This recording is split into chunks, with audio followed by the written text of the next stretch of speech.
Will the November 7th council meeting please come to order and public hearing? Good morning, members.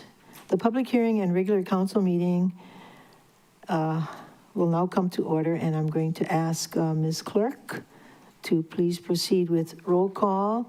And I just want to say hello and welcome to all the folks in the gallery. Good morning. Roll call. Thank you, Chair. Proceeding with roll call, Vice Chair Yukilei Sugimura. Aloha, good morning. Looking forward to a productive meeting and so happy to see all these Kamehameha School students joining us. Councilmember Tamara Paulton. Aloha kakayaka. Councilmember Gabe Johnson. Aloha and good morning, Chair, council members, community members. There's no testifiers at the Lanai District Office, and I'm here and ready to work. Thank you. Councilmember Kiani Rollins Fernandez. Aloha kakahiaka chair, aloha kakahiaka kako. I love having a gallery full of OPU and faculty. Mahalo ke Kamehameha schools for attending. We currently have no testifiers at the Molokai District Office. Mahalo, Chair. Thank you. Chair, we're going to need a quick break. We have no sound apparently.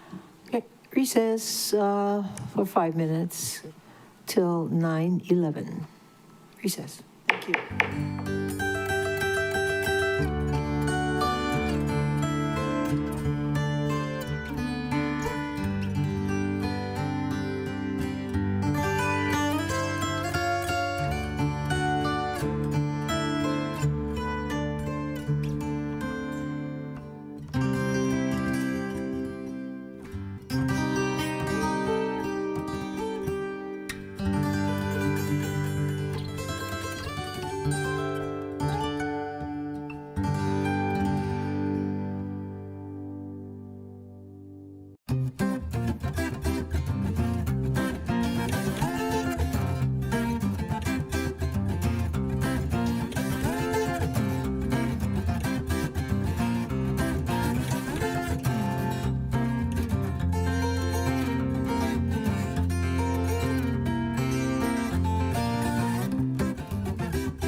Will the council meeting and public hearing please reconvene November 7th, and it is now 9:12 a.m. Let's proceed with roll call. Thank you, Chair. I'll start again just because we didn't have sound on the last round. Vice Chair Yukilei Sugimura. Good morning, everybody. And I said, so grateful to see so many of the Kamehameha School students here in the gallery. Councilmember Tamara Paulton. Aloha kakayaka. Councilmember Gabe Johnson. Aloha, Chair, council members, community members. There's no testifiers at the Lanai District Office, and I'm here and ready to work. Thank you. Councilmember Kiani Rollins Fernandez. Aloha kakahiaka chair, aloha kakahiaka kako. Mahalo again. I love having a gallery full of OPO. Mahalo to Kamehameha Schools. Yes, and I will say it all over again with the same gusto as the first time. And there are no testifiers at the Molokai District Office. Mahalo, Chair. Councilmember Tom Cook. Aloha Friday, good morning. There's currently no testifiers in the Kihei office, and I'm looking forward to today's meeting. Thank you. Councilmember Nohelani U'uhajens. Aloha, Chair. Aloha, everyone. Aloha. Councilmember Shane Snensi. Aloha Chair and haole lapo alima kako. Same to you. And Council Chair Alice Lee. Aloha kako. Chair, there are 8 members present. A quorum is present to conduct the business of the council. For the record, I'm the county clerk, Moana Ludi, and seated next to me is the deputy county clerk, Rochelle Thompson. Joining us from our legislative division staff is Joyce Murashige, Lauren Saldana, Del Yoshida, and Arthur Suyama. Assisting the council with maintaining order and decorum is Council Ambassador Ryan Martins. Joining the meeting from the Office of Council Services is Director David Rotz and Deputy Director Rochelle Kawasaki. And from the Department of the Corporation Council is First Deputy Mimi Desjardins. Opening remarks will be provided by Councilmember Tamara Paulton.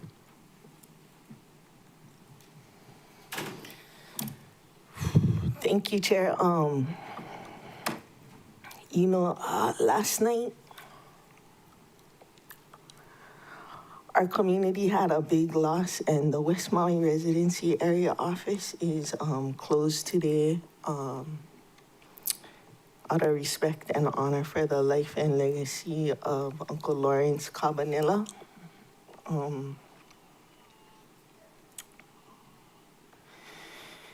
If you didn't know Uncle Lawrence, he came to nearly all the community meetings that we've had in Lahaina for the past few years.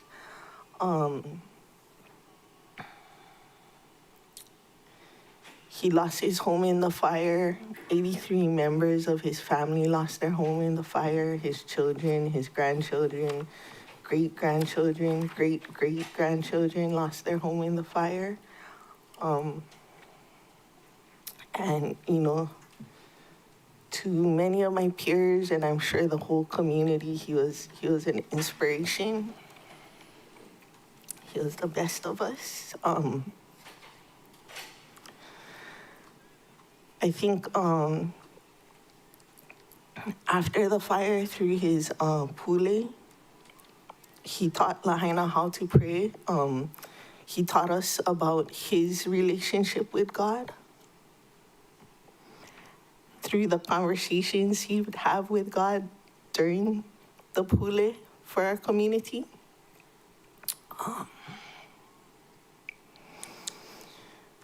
He would always ask God to clean the cafeteria when we left so that there's no bad feelings left for the keiki when they go the next day to eat lunch. Him and his wife were a recipient of a miracle home from Samaritan's Purse. So he did get to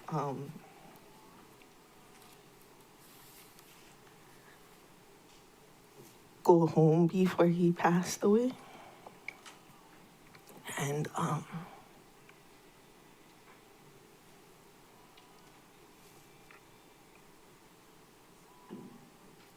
if we could just have a moment of silence for him.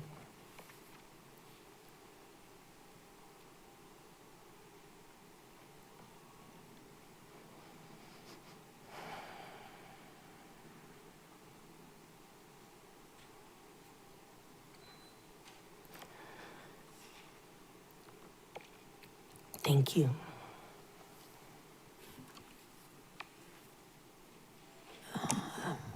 Thank you very much. Anybody else would like to say a few words about Lawrence? Well, I too would like to honor him and his family because the Cabanillo family was a big influence, still is, on the West Side. And one of my closest friends is Priscilla Cabanillo Michael, who was the deputy director for human concerns when I was the housing director. And so I'm very close to their family, and I'm very saddened. But I do remember him coming to all of the meetings. And if you remember, he always talked about, please don't forget the Filipinos. Yeah. And I assured him that we would never do that. But anyway, may his soul rest in peace.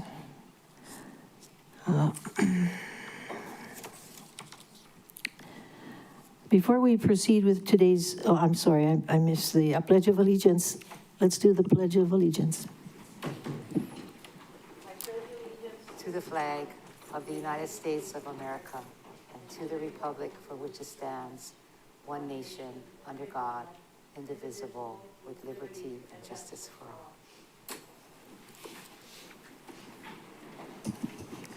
Before we proceed with today's agenda, may I please request that everyone keep their microphones muted unless it's your turn to speak.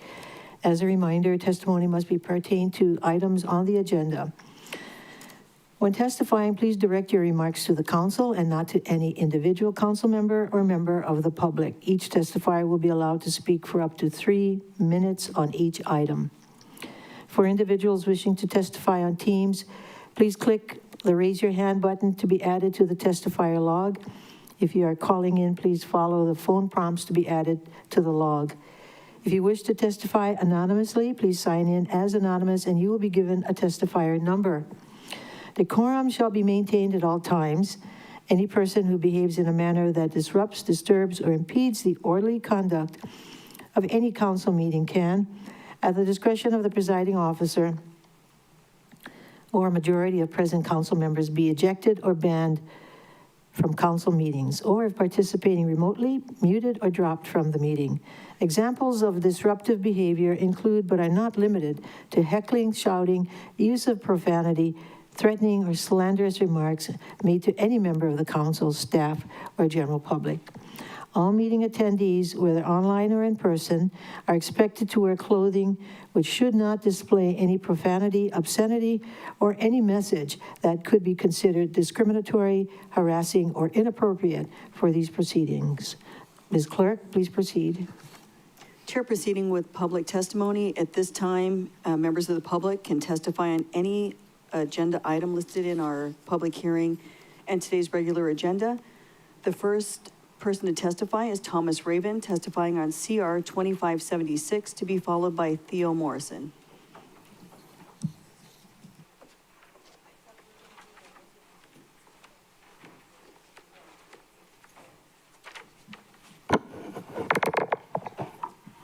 Good morning, Council, and thank you for your service to the Maui community. My name is Tom Raby. I'm president of the Board of Directors for Lahaina Residential Condominium Complex, which is at 1034 Front Street, just Malco Front Street, next to the Siemens Hospital. We're a 60-unit condominium complex that was established in 1979. Lahaina Residential is in the HD1 district, directly north of the Siemens Hospital. I think it's worthy to note that Lahaina Residential Condominium Complex does not allow short-term rentals at our complex, never has and never will. It's in our bylaws. At the time of the fire, we were at about 60% owner-occupied occupancy. The other 40% was long-term rental, which serviced the West Side community in Lahaina. I come before you today to respectfully request that Bill 110 be amended to include the historical properties of Lahaina Residential and Siemens Hospital. Currently, they are not. As you know, the current amendment being proposed for Bill 110 exempts historical properties on Front Street from Shaw to Baker Street from having to bear the burden of modifying their properties and rebuild designs in order to provide a 60-foot right-of-way for the expansion of Front Street at their property's frontage. The Siemens Hospital and Lahaina Residential were not included in that. We're kind of an outpost on the north side of Front Street. We're kind of separated from the commercial district in the historical district, but we are historical properties. This requirement to create a 60-foot right-of-way would not allow Lahaina Residential to rebuild like to like, which is the current spirit of the rebuilding of Lahaina. If you're doing like to like, is the preferred method of rebuilding. We have a problem with our property. The square footage limits any changes to our property, and we are building like to like. We would just like to put our property back like it was prior to the fire. If we were to be required to create a 60-foot right-of-way in front of our property, it would mean the elimination of one of our buildings, 8 units, and it might affect other buildings in our complex. It's simply not feasible to rebuild like to like and create the desired right-of-way. My hope is today that you will consider amending Bill 110 as outlined to allow folks at Lahaina Residential a fighting chance to get back to their homes as quickly as possible. Thank you. Members, questions, clarifying questions? If not, thank you very much. Chair, the next testifier is, excuse me, Theo Morrison, testifying on CR 2576 and 2577, and she will be followed by Richard Mitchell. Aloha, my name is Theo Morrison. I'm the Executive Director of Lahaina Restoration Foundation. Great to see everybody again. I'm here to support 110, and I just found out 2 seconds ago that it does not include the Siemens Hospital, which is a property that Lahaina Restoration Foundation owns. So I totally agree with the previous speaker who requested to expand the designation to include that. So Front Street is a really, really important street. We love it the way it is. It works the way it is. And to expand it to 60 feet in any part of it, I assume that the bill went the whole length of Front Street. But anyway, it's really critical. And thank you for considering to expand it to include the Siemens Hospital and Lahaina Residential. Thank you. Questions, members? If not, thank you very much. Chair, the next testifier is, excuse me, Housing Director Richard Mitchell, testifying on Resolution 25207, to be followed by Jeff Uyoka. Good morning, Chair. Good morning, members. It's good to be here. Testifying in support of Resolution 25-207. This is for the Waikapu Country Town project, and the request is specific to the council communicating to HHFDC that it supports the opening of a sub-account for DERF funding for the project. The project developer, Mr. Atherton, and his counsel, Mr. Uyoka, are here to ask for any detailed questions, but this is a preliminary step in order to open that account. That's all this is. It does not put at risk any county money. Thank you, Chair. Thank you, members. Thank you. Any questions? None? Thank you. Chair, the next testifier is Jeff Uyoka, testifying on CR 2576, 2577, and 2578, and also Resolution 25207, and he will be followed by representatives of the Kamehameha schools. Oh, good morning, Chair, council members. I'll be quick. I've monopolized enough of your time this week. Bill 110, 156, in support. I'm working with the Front Street Recovery Group. I think we've gone over those very in detail. It was not an intentional exclusion of those 2 properties that were just mentioned. So I don't think Front Street Recovery would have any issue with the inclusion there. So thank you very much. 2578, Waikapu Country Town. We were here a couple weeks ago, I think, for the park assessment, just hoping you guys can support it and move it forward. And finally, Reso 25-207, Waikapu Country Town again.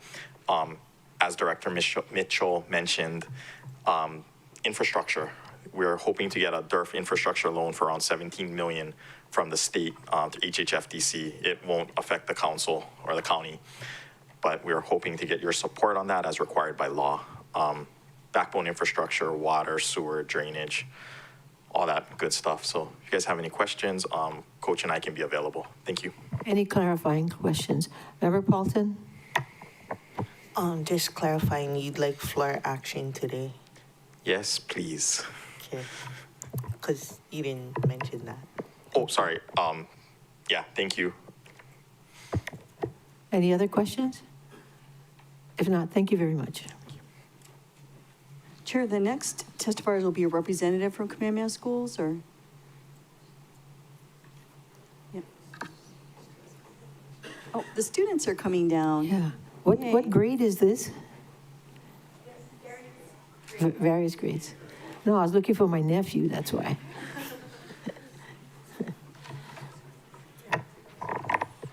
Chair, they'll be testifying on Resolution 25-205.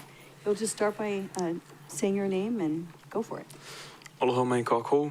My name is Makoapua Oi, and I am providing testimony on Resolution 25205, expressing solidarity and support for Kamehameha Schools as it defends the legacy of Keali'i Bernice Pauahi Bishop. Because of Pauahi, I have been blessed to attend Kamehameha Schools since kindergarten, and over the years, I've built strong relationships with my classmates and faculty and staff of Kamehameha. And this school is more than just a private school for Hawaiians. We are ohana. Our kumu guide us with care and aloha, encouraging us to take the leap toward our dreams. I want to take this moment to mahalo Pauahi for all that she has done for me and for generations of haumana. Without her vision and generosity, I wouldn't be standing here today without the confidence to speak before you. I wouldn't have had the chance to travel to Tahiti and Rarotonga to sing and to share our culture and to connect with our Polynesian cousins. During this time, it's important that our kaiāulu comes together in unity and understanding by displaying kapu aloha, and we honor Pauahi's legacy through respect, compassion, and peace. Supporting one another through this challenge reminds us that we are stronger when we stand as one lahui. So I want to mahalo our county and community for standing with Kamehameha Schools together through aloha and unity. We carry on the legacy that Pauahi left for us, a legacy of education, empowerment, and love for our people. Mahalo nui. Thank you. Members, any questions? If not, may we have the next testifier? Okay. Aloha kākou, my name is Sarah Elihia Stubblebean, and I'm providing testimony on Resolution 25-205, expressing solidarity and support for Kamehameha Schools as it defends the legacy of Keali'i Bernice Pauahi Bishop. First and foremost, I would like to mahalo the County of Maui for supporting not just the students of Kamehameha Schools Maui, but our entire ohana during this challenging time.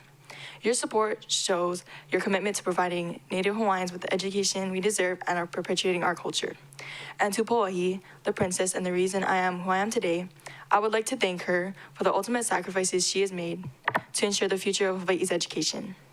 As a 10-year student at Kamehameha Schools, I am deeply thankful for the education and opportunities I've received, opportunities that push me to be a better leader and a better Hawaiian.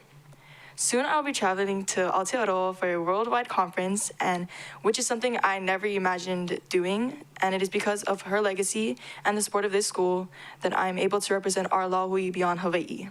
I'm continually appreciative of her love and the school that she has provided for us, and because of that, I am forever indebted.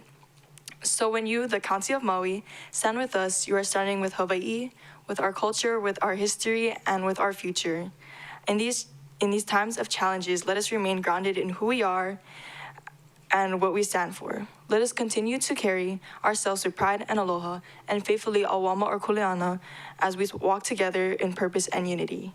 Mahalo ya oko for standing beside us in this time of trials. It will not be easy, but together we will continue to fight for the future of our lahui. E ola ka lahui Hawaii. Members, any questions? If not, thank you very much.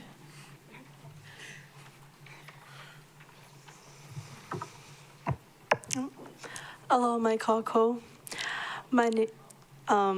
Oval Ozani Bana, and I'm providing a testimony on Resolution 25-205, expressing solidarity and support for Kamehameha Schools as it defends the legacy of Keali'i Bernice Pauahi Bishop. I would like to start off with a big mahalo and giving my gratitude to our Lahui and Maui County for giving your support at this time and for hearing our voices today. I'm the youngest of 4 children, and my 3 elder siblings who are alumni from Kamehameha have benefited from the Kamehameha schools. I could tell growing up that Kamehameha, them being in Kamehameha and being surrounded by the culture, by the people, and the values has lifted up their spirits. It was then that my goal was to get into Kamehameha, and I was fortunate enough to be admitted in 6th grade.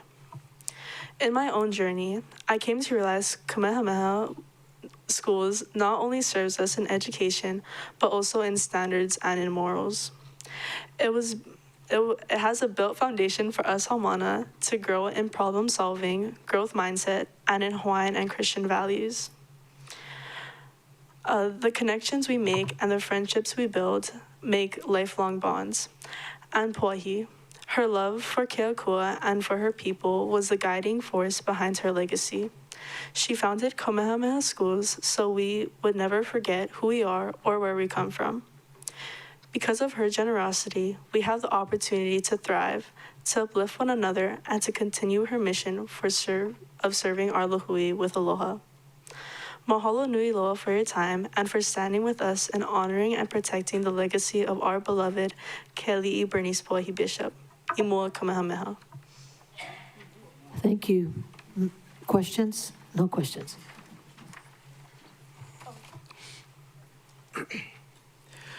Aloha, my name is Kamokano Kalani Ishiki, and I am providing testimony on Resolution 25205, expressing solidarity and support for Kamehameha Schools as it defends the legacy of Keali'i Bernice Pauahi Bishop. Before I begin, I'd like to extend my biggest aloha to the Maui County Council for taking the time to hear us, and to my community, mahalo.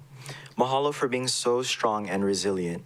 Despite many challenges that we've faced in the recent years, one thing stays the same: the spirit of Maui.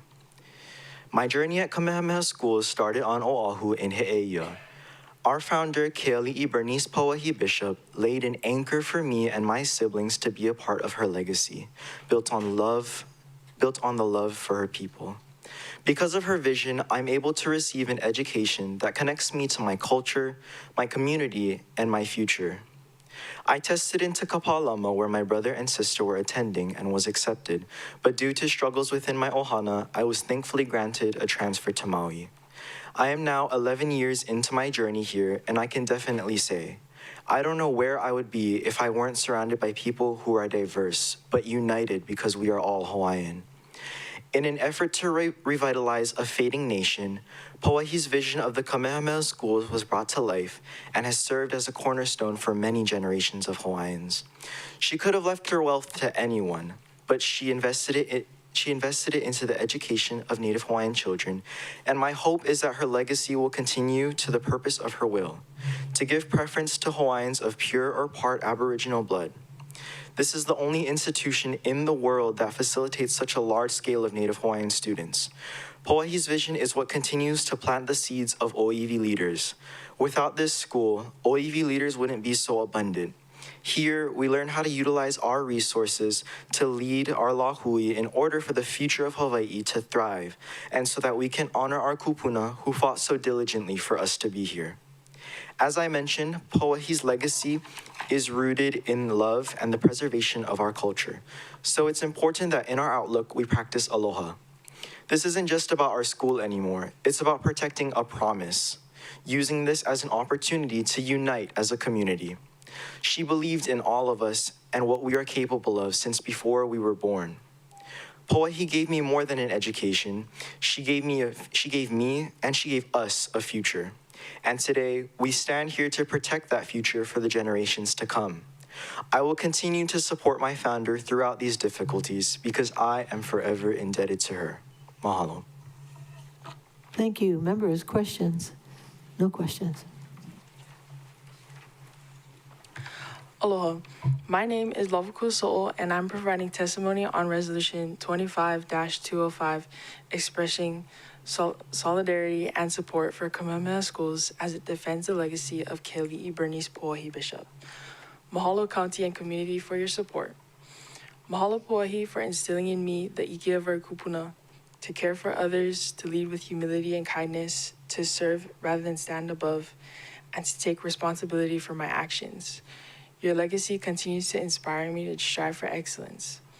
Your generosity has given me more than an education. It's given me pride in who I am and where I come from. Mahalo nui loa e Puahi. Kapu aloha reminds us to lead with respect and aloha. As a haumana of Ke Kulo Kamehameha, we must onipa'a as a lahui. And I truly believe Keli'i Puahi would want us to carry ourselves with dignity and pride. Mahalo. Thank you. Members, questions? No questions.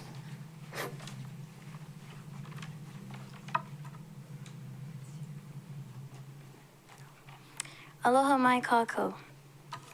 My name is Kina McGuire, and I am providing a testimony on Resolution 25-205, expressing support for Kamehameha Schools as it defends the legacy of Keali'i Bernice Puahi Bishop.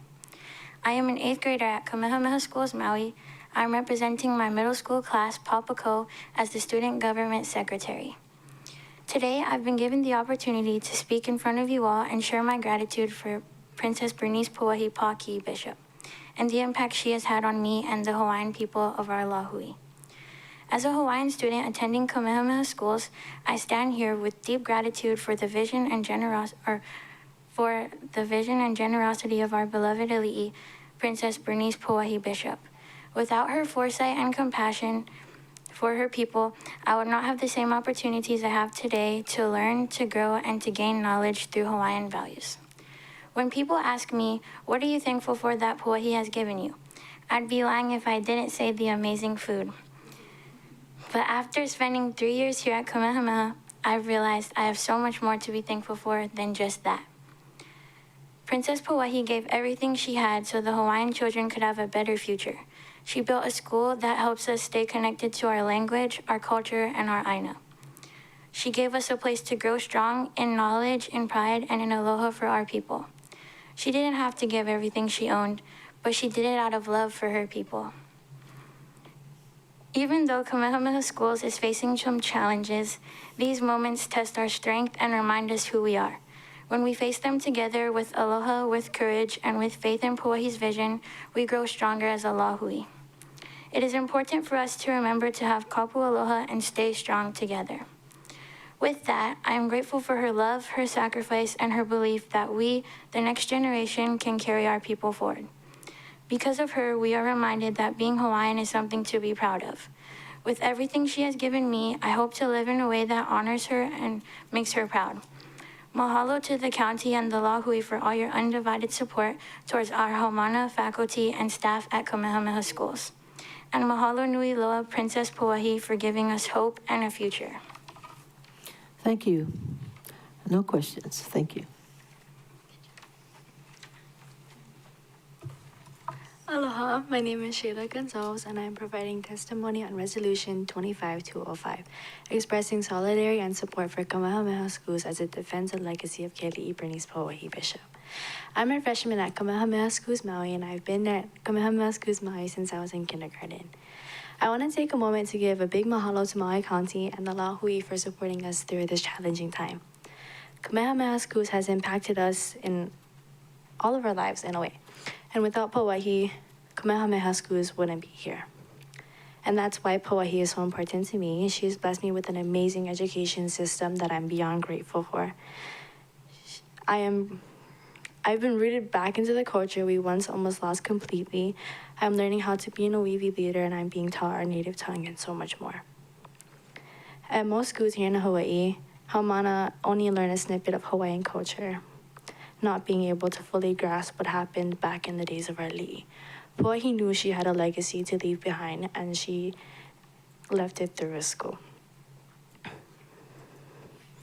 Puahi cared for her lahui. She didn't want to rule them. She wanted to serve them instead.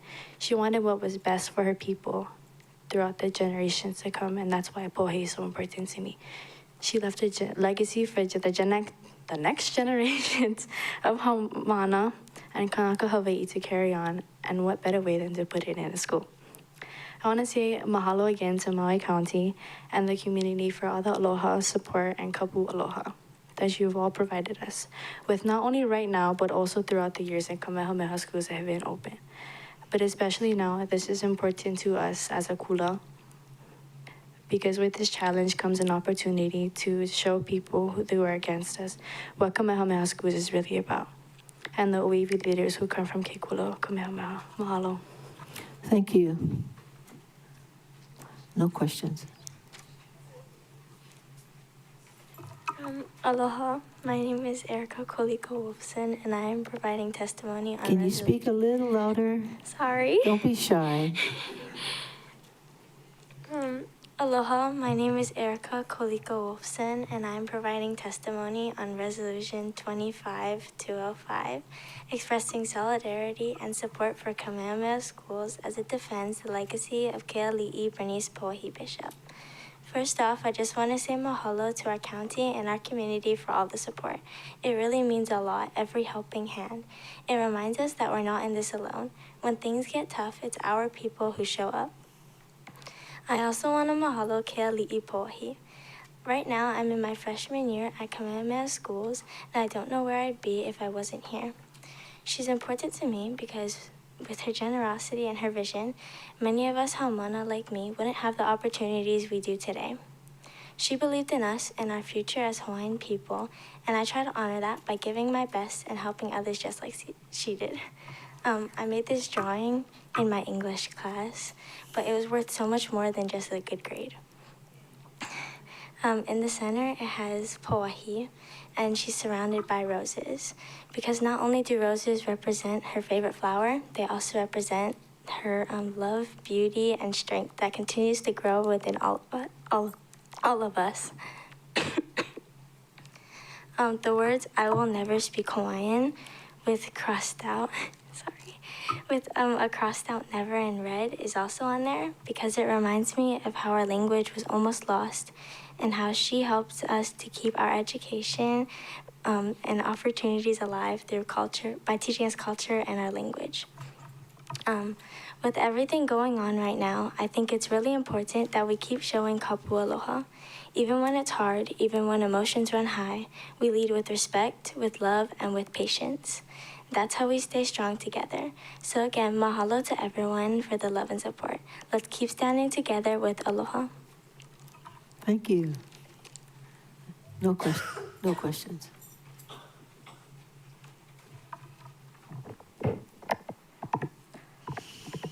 Aloha mai kako.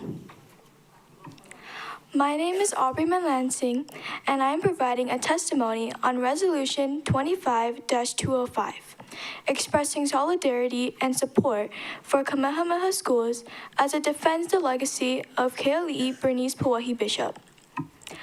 I wish I could say that I've been a lifer at Kamehameha Schools Maui my whole life, but I can't.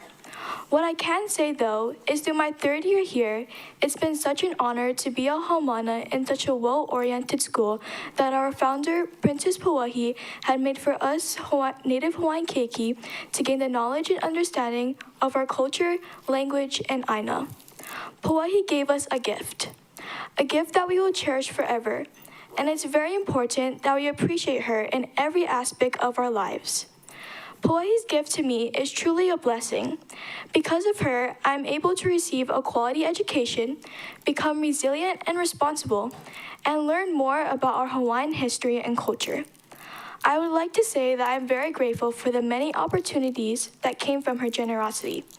I will honor her legacy by uplifting her will and striving to be the best I can both in and out of school. As a Native Hawaiian Haumana, I mean to carry Pauahi's mission forward by living in a sustainable and purposeful life as an Oiwi leader within our lahui. Even though Kamehameha Schools in our community is going through some tough challenges right now, these challenges remind us to share aloha and be strong for our lahui.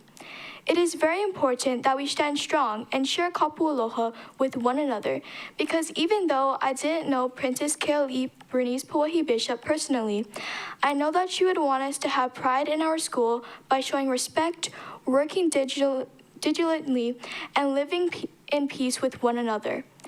Through unity as a lahui, we can continue to provide a world-class education and a cultural safe environment for generations to come. I would like to mahalo Maui County and the lahui for all their support for this opportunity to speak my gratitude on behalf of all haumana that attend Kamehameha schools. Mahalo ke akua, and with closing, I mua Kamehameha. Thank you. Any more? Any questions? No questions. Thank you. Chair, the next testifier is the Royal House of Hawaii. And if you could please let us know what agenda item you'll be testifying on, to be followed by Jonathan Helton.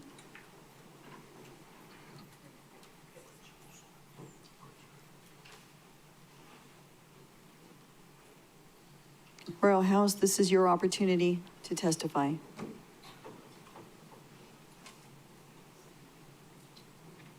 Chair, moving on to Jonathan Helton. If you could please let us know, Mr. Helton, what item you'll be testifying on. Yes, hopefully you can hear me. Yes.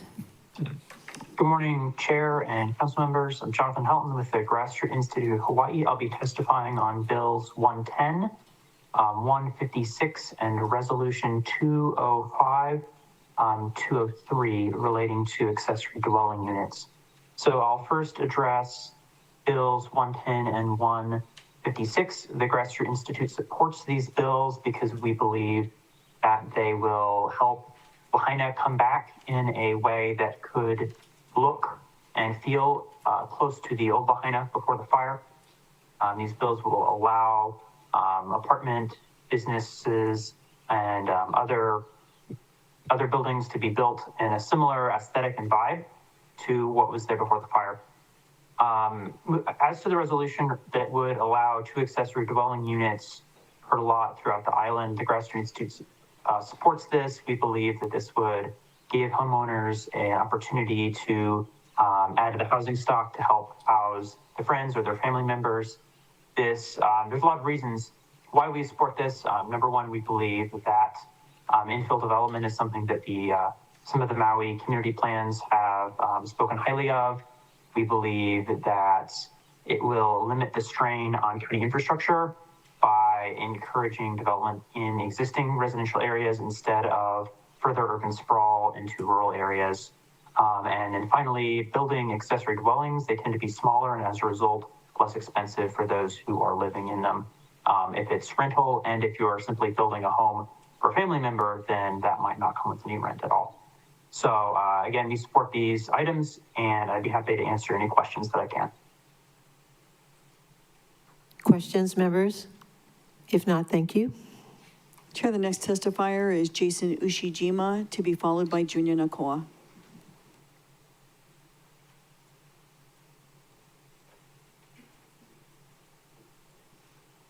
Good morning, Chair Lee, Vice Chair, and members of the Maui County Council. Jason Ushijima on behalf of the Department of Business, Economic Development, and Tourism.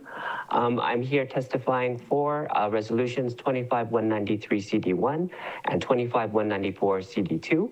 I'm sorry, CD1. DBET stands by our written testimony in support of these resolutions. Thank you. Any questions, members? If not, thank you very much. Chair, the next testifier is Junya Nakoa, to be followed by Jade Rojas Latisi. And Mr. Nakoa, if you could please let us know what item you'll be testifying on. Yeah, I would have put them in the chat, but you guys don't let us put them in the chat. So I'm going to testify on plenty of them. Yeah. First thing I'm going to testify on is the rules of this council. Every time I came to that chambers, every time I stand on the side of the wall, you know, when we were doing the Bill 9, all that kind of stuff, you guys kick us out of there. You guys kick us out. You tell us we don't can stand over there. Why? I don't know. Because just now, Yeah, I saw it. Okay, I'm gonna talk about that bill. Just now, we had a bunch of testifiers over there standing over there. You guys never kicked them out, but you guys kicked me out. Kick out all those guys who standing on the wall, two sides of that chamber. So that's why I talk about the rules. Yeah. We'd like to put down what we like to testify on, but we're looking to do them on the chat. So then we get interruptions by the person. And, oh, what are you going to testify on? Okay, what are you going to talk about? So stop interrupting us. Okay, so that's all I'm going to testify on is on the rules. Been changing so many times. And I think it's on some of those rules you put asterisk, Junior Nakoa, asterisk, Junior Nakoa. Because a lot of them is pertaining to how I try to come and testify. Because remember now that the chamber is for the community to to be able to voice our opinions and our feelings. Okay, now I'm going to talk about the Kamehameha one. Yeah, me, I went Lahaina Luna. My $2 and my stepson went Lahaina Luna. I don't know about this one, what's going to happen with this one. The mother, they're going to make the decision about my grandson. But I hope he go Lahaina Luna. The reason why I say that is because I still support Kamehameha 100%, no matter if I bleed red. Yeah, because of the whole situation around here, like what's happening in the chambers. They're making us Hawaiian. They're trying to silence us Hawaiians. They're trying to kick us out. You guys know, you guys not pushing the JHHL housing. So the same thing with what's happening to Kamehameha. These freaking people from the mainland, from America. Again, I'm not American. They're trying to push us out. They're trying to silence us. They're trying to take away our voice. They're trying to get rid of us. They're trying to eliminate the Hawaiians. Okay, and this is just one step. And what, if ever they over there that put up, we cannot fly our flag. You know what, this is getting sick and tiring. I know a lot of the kids just now went to testify about Kapua Loa. Mahalo for that, but I tired with the Kapua Loa. It's time for us Hawaiians to just stand up firm, because this Kapua Loa is kind of getting us eliminated. Our kindness, our aloha is getting stomped upon by this council chambers, by Governor Green, by everything that's happening in America, you know. So I support, and I'm glad you guys supporting Kamehameha. I going to support them 110%. I will be standing on the side of the road. I will be doing everything I can for support Kamehameha. Yeah? Even though I bleed red, like I said. But this is a whole Hawaiian thing. That's what this whole thing is, not about school or whatever.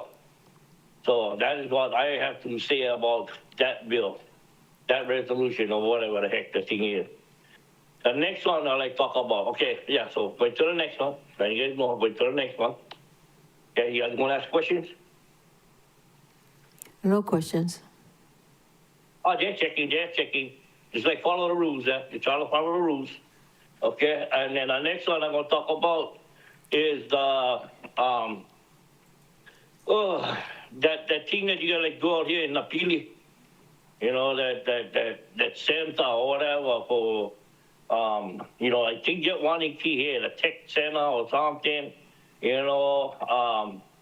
If you are going to do anything like that, we don't need any more technology stuff anymore. Yeah, I know you guys like try to make us go do it to the technology, like in Kaanapali, hey, free. They don't even like take my cash. When I go for play on golf, play around on golf, they don't really take my money. They say I have to pay with credit card. Hey, you're getting sick and tired of this kind of stuff. So we don't need any more technical stuff, especially in Napili. Look, come over there in Napili, in my neighborhood, they go put that kind of stuff for there. Yeah, you might be here. You wherever the heck you guys like, but look on Napili. Like our councilwoman said, we only get one way inside of them into Lahaina. Yeah? And we know how you going to get everybody to go way over there to Napili.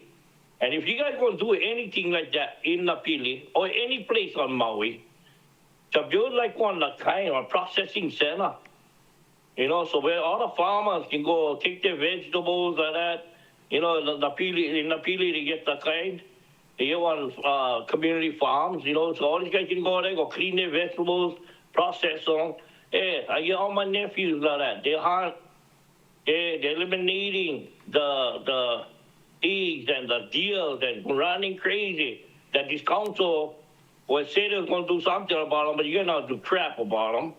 Yeah, to build more processing centers so we can start living off our land and using the stuff that we get over here.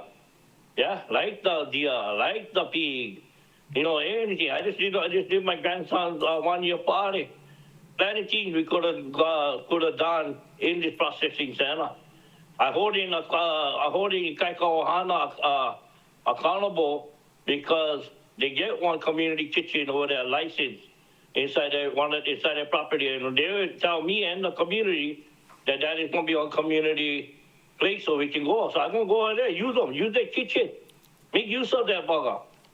Yeah, I'm gonna go, and I call up Tom Fisher and Doug Beagley already about that. Okay, I told them about don't leave that bugger empty. You guys did a good job by building them. The bugger say, oh, cherry, the bugger is nice. You guys see them? Bugger is cherry. So let us use that bugger because we want to get the. And then I told them, hey, use it for community meetings. Yeah, because Civic Center, you only get Civic Center over here. And then steady, the bugger closed because you get all kind about before I had the basketball. I don't know the basketball coming back again. But, like I said, you guys go do something, build something. Mr. Nicole, your time is out. Oh, okay. Well, sorry, my bad. I thought we hear the ding ding. Okay, you can go on to the next. Wait, You want to go on to the next? Me? You have a question first, Member Paulton? Follow your rules. Member Paulton has a question. Just wanted to make sure if you're aware the basketball is coming back. Okay, wait, they just unmute me. Hold on. No, I never know the team coming back. See, again, The basketball is coming back. The basketball is coming back. So again, us, Lahaina, we're not going to be able to use them again while they get this thing going on. You know, for about a month, Lahaina getting screwed again. For what? For whose benefit? Yeah, so again, if you're going to build this trade, whatever, this technology stuff and whatever you're talking about, build something that we can actually use, benefit us guys. We know about nothing we are. Our parks eliminated. My grandnephews, they came older, so now they're going up one level. We need a park for them to play on, or 50, 70. The league, little league.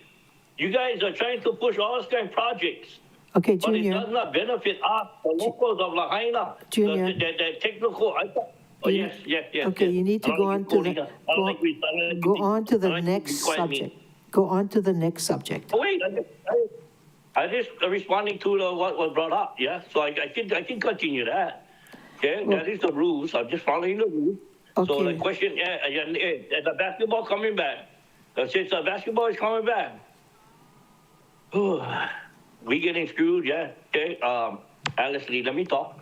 Okay, so the thing I kind of plead to you guys that we guys, by pushing all this kind of stuff, true, us Lahaina guys, no more, we like, if you're going to take up space, take up land, take up our resources here in Lahaina, make sure it benefits the Lahaina people. That's what I said about this technical stuff, technology stuff. If you're going to build a processing center, yeah, I just being good. I'm pretty, not loud, but just following your rules. Yeah, now, Paul. Any questions? Any more questions? My question was answered. No questions? Yes, sir. Yeah, they're checking. To make sure I don't get turned off again. Okay, the next one I'm going to talk about is the, what's that? Oh, yeah.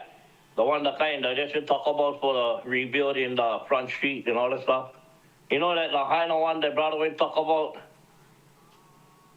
That is part of Lahaina right now. Yeah, our community. I know plenty guys who live there. And then again, going back to Bill 9, this is not short term. Short term is long term. I know Ohana that was renting there long term. Yeah, so we gotta get Bill 9 going. We gotta, so this whole thing about this project, and make sure make this project be able to be built.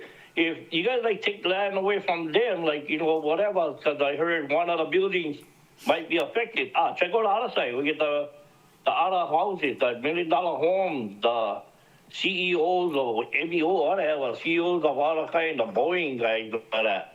The guys like put pools on the kind to make them move and eliminate their pool instead of eliminating 8 units like that, so make smart kind decisions like that, so let these guys get back. That is the real part of Lahaina. That place would look like Lahaina, like I said, I have plenty friends who's raised over there, so I support that change, and I support that, not the change. I don't like the thing change. I support that you amend that bill or resolution to make it so they can build how that bugger is, because that bugger is Lahaina. That is the kind of buildings we need to be building so we can get our Lahaina residents back home. Yeah, no go support one pool, and then you guys gonna go there and gotta go knock down one building that's gonna affect 8 families here in Lahaina. Yeah, but you guys gonna support one pool for $1 billionaire guy. So yeah, that is the kind. So, any questions? Any questions, members? No questions. Okay, going to the next one. Oh, no, I thought already. But yeah, you guys have a good day. Thank you. Yes, sir. Okay, thank you very much. May we have the next testifier? Chair, the next testifier is Jade Rojas Latisi. And if you could just let us know what item or items you'll be testifying on, to be followed by McKinley Eads. Hello, Chair and members. My name is Jade Ross Latisi, Director of the Office of Economic Development. Today, testifying in support of Resolutions 25-193 and 25-194.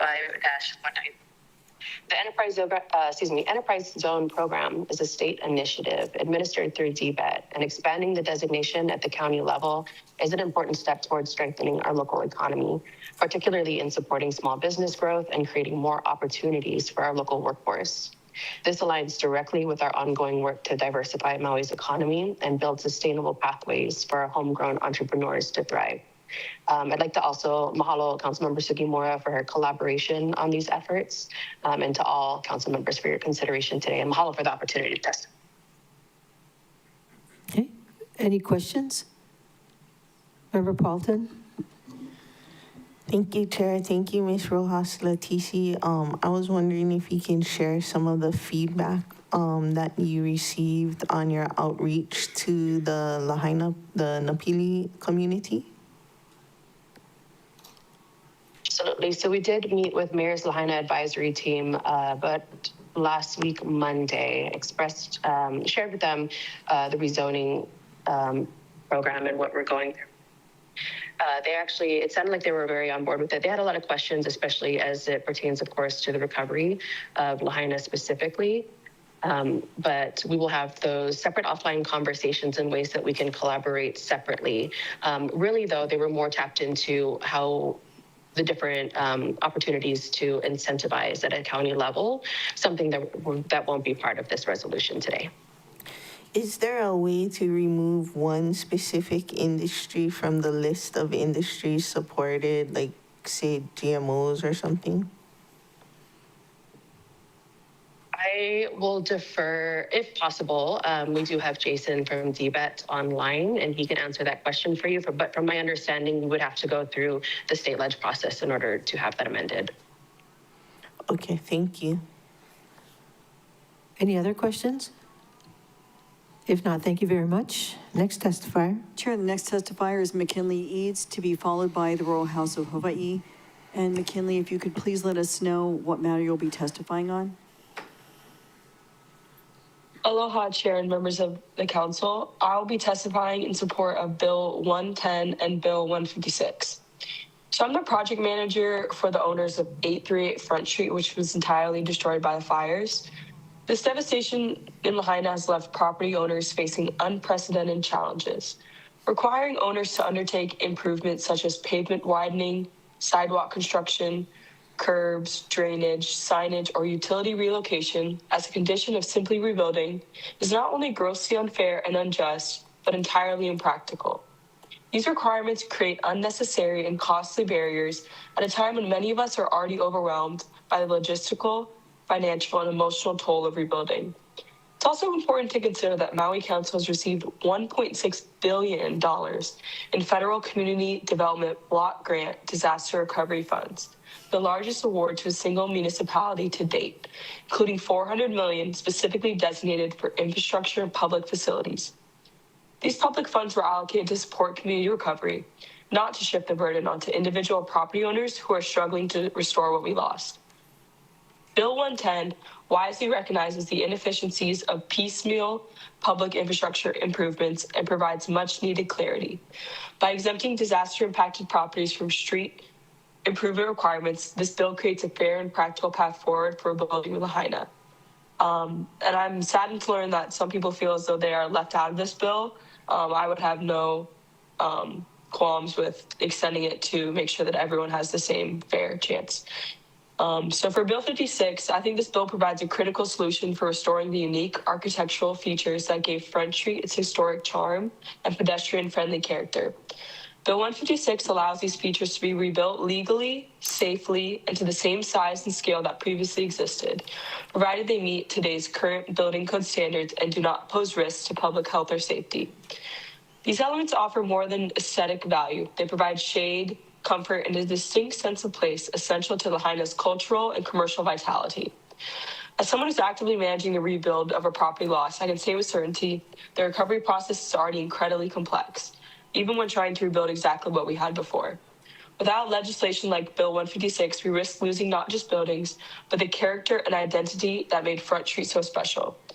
To make matters worse, the Maui County Cultural Resources Commission, which is responsible for administering Lahaina's historic districts, providing design review and guiding preservation and rebuild efforts, which only meets once a month, canceled their meeting yesterday, their only meeting of November, which was supposed to address design guidelines for rebuilding Front Street. This delay pushes critical decisions to December, leaving property owners in limbo. Every canceled meeting means more uncertainty and hardship for those trying to recover. These two bills are essential to cut through the unnecessary delays and provide clarity while respecting cultural and historic values. Please vote yes on these bills respectfully. Thank you. Members, questions? If not, thank you very much. Chair, currently the last testifier is the Royal House of Hawaii, and if you could please let us know what agenda items you will be testifying on. Royal House.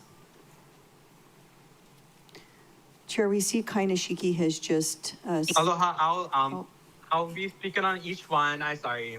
Hello, you can hear. Yeah, okay.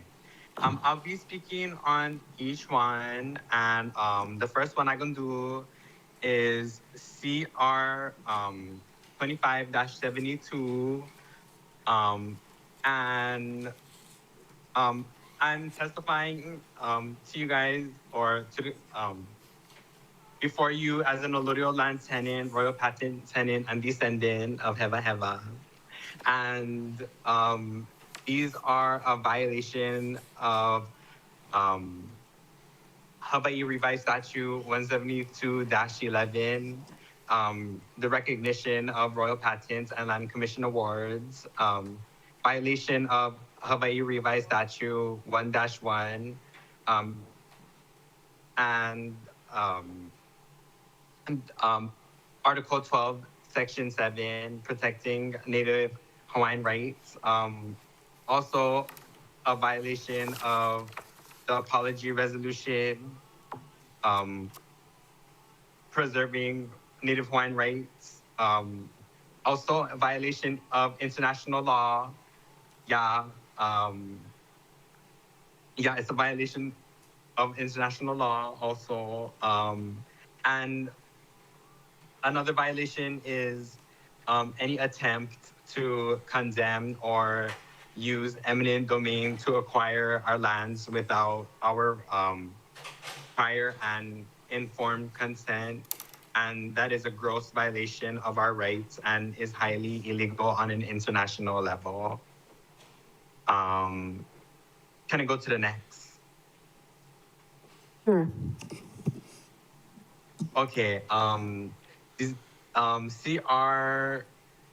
25-73. So I'm testifying before you all as an allodial land tenant and a descendant of Heva Heva. And this is a violation of Hawaii Revised Statute 172-11, the recognition of royal patents and land commission awards, Hawaii Revised Statutes 1-1, and Hawaii State Constitution, Article 12, Section 7, protecting the Native Hawaiian rights. Violation, also a violation of the apology resolution, yeah, and acknowledging that the overthrow of our kingdom, right? And you have to, or guys should be giving back the lands, yeah, to the descendants of the royal patents made by Kamehameha III. And is a violation of international law. And another violation is any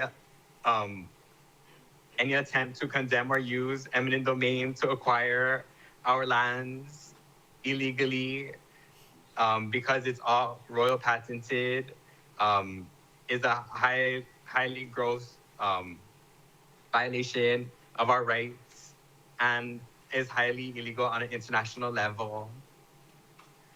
And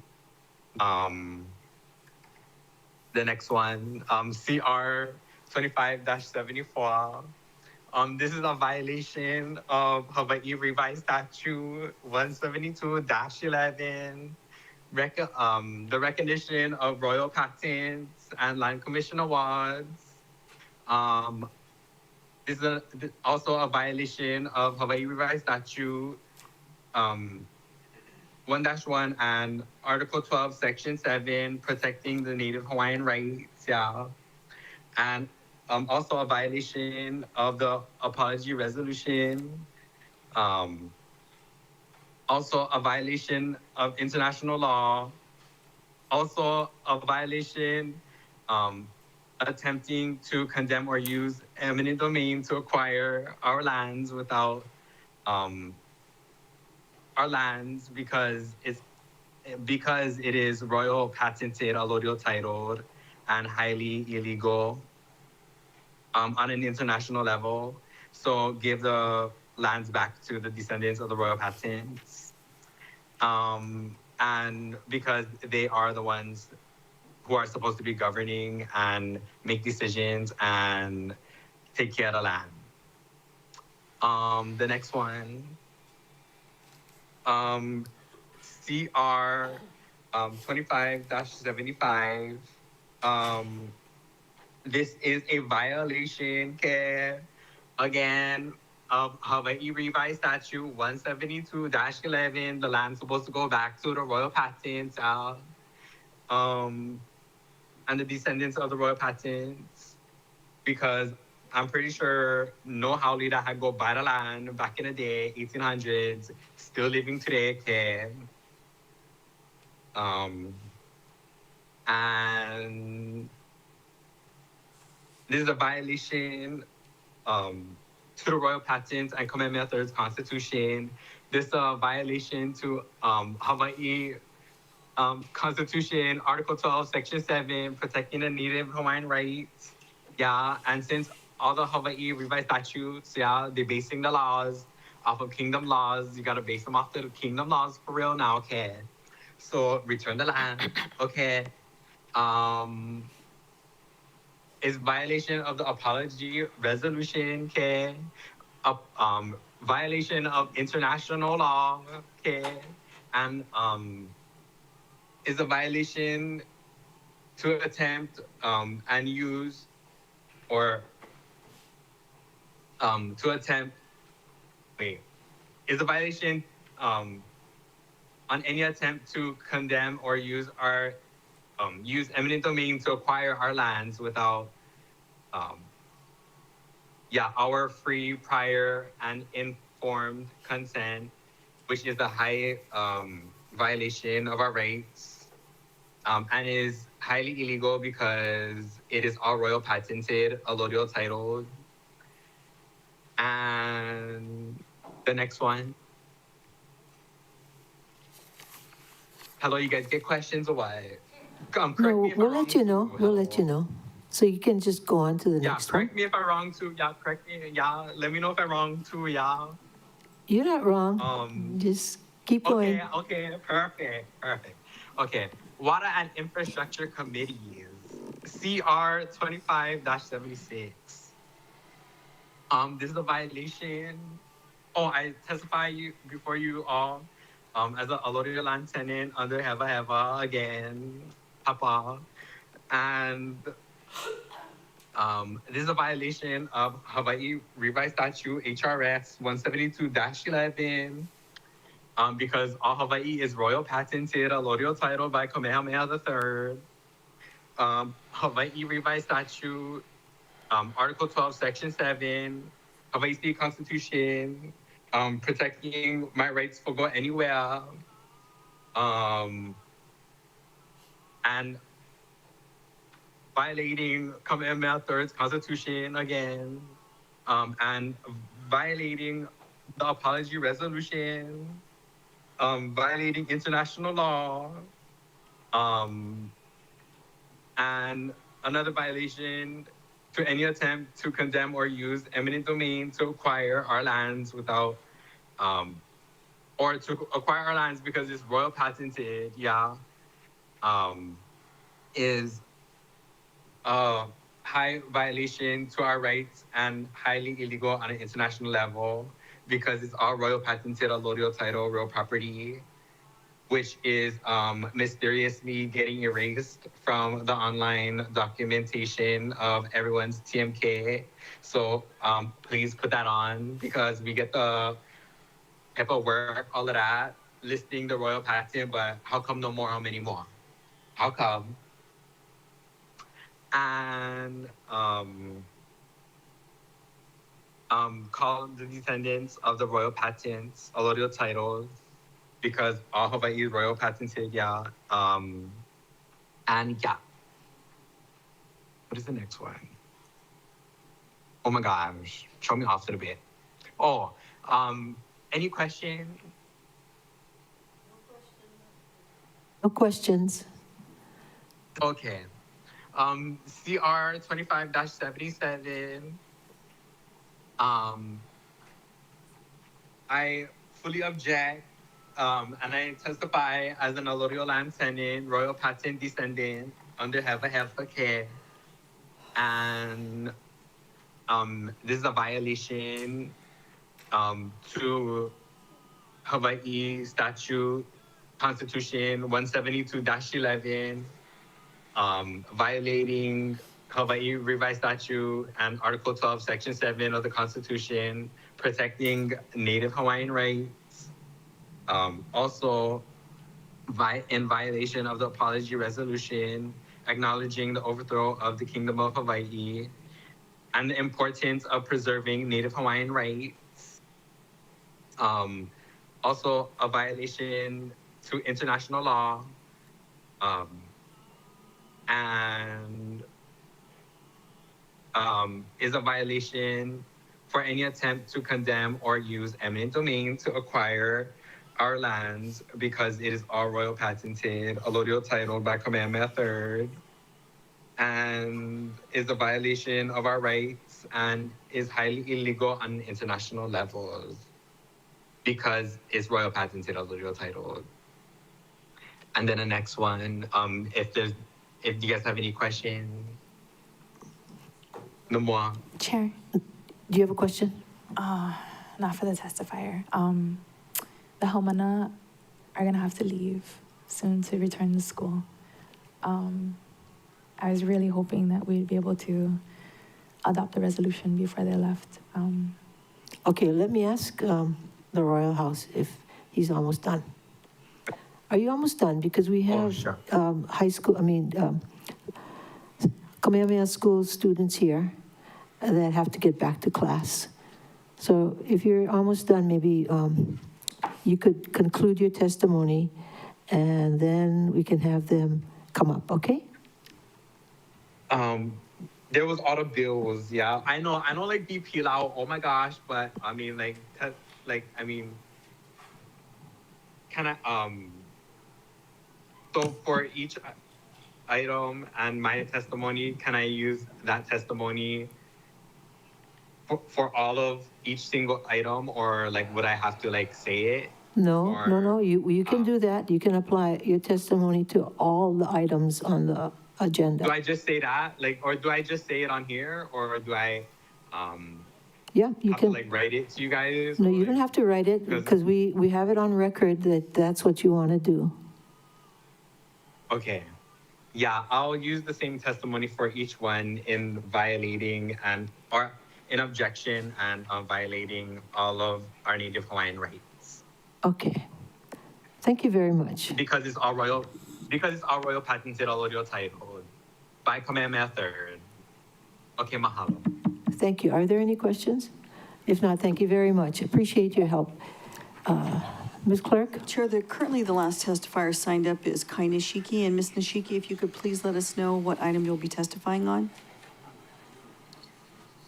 Okay, I am testifying on Resolution 25-205, CR 25-75, and Bill 162. Chair, aloha, Ms. Nishiki. Sorry, they have to leave in like 2 minutes. Okay. Ms. Nishiki, would you be able to testify on when those items come up?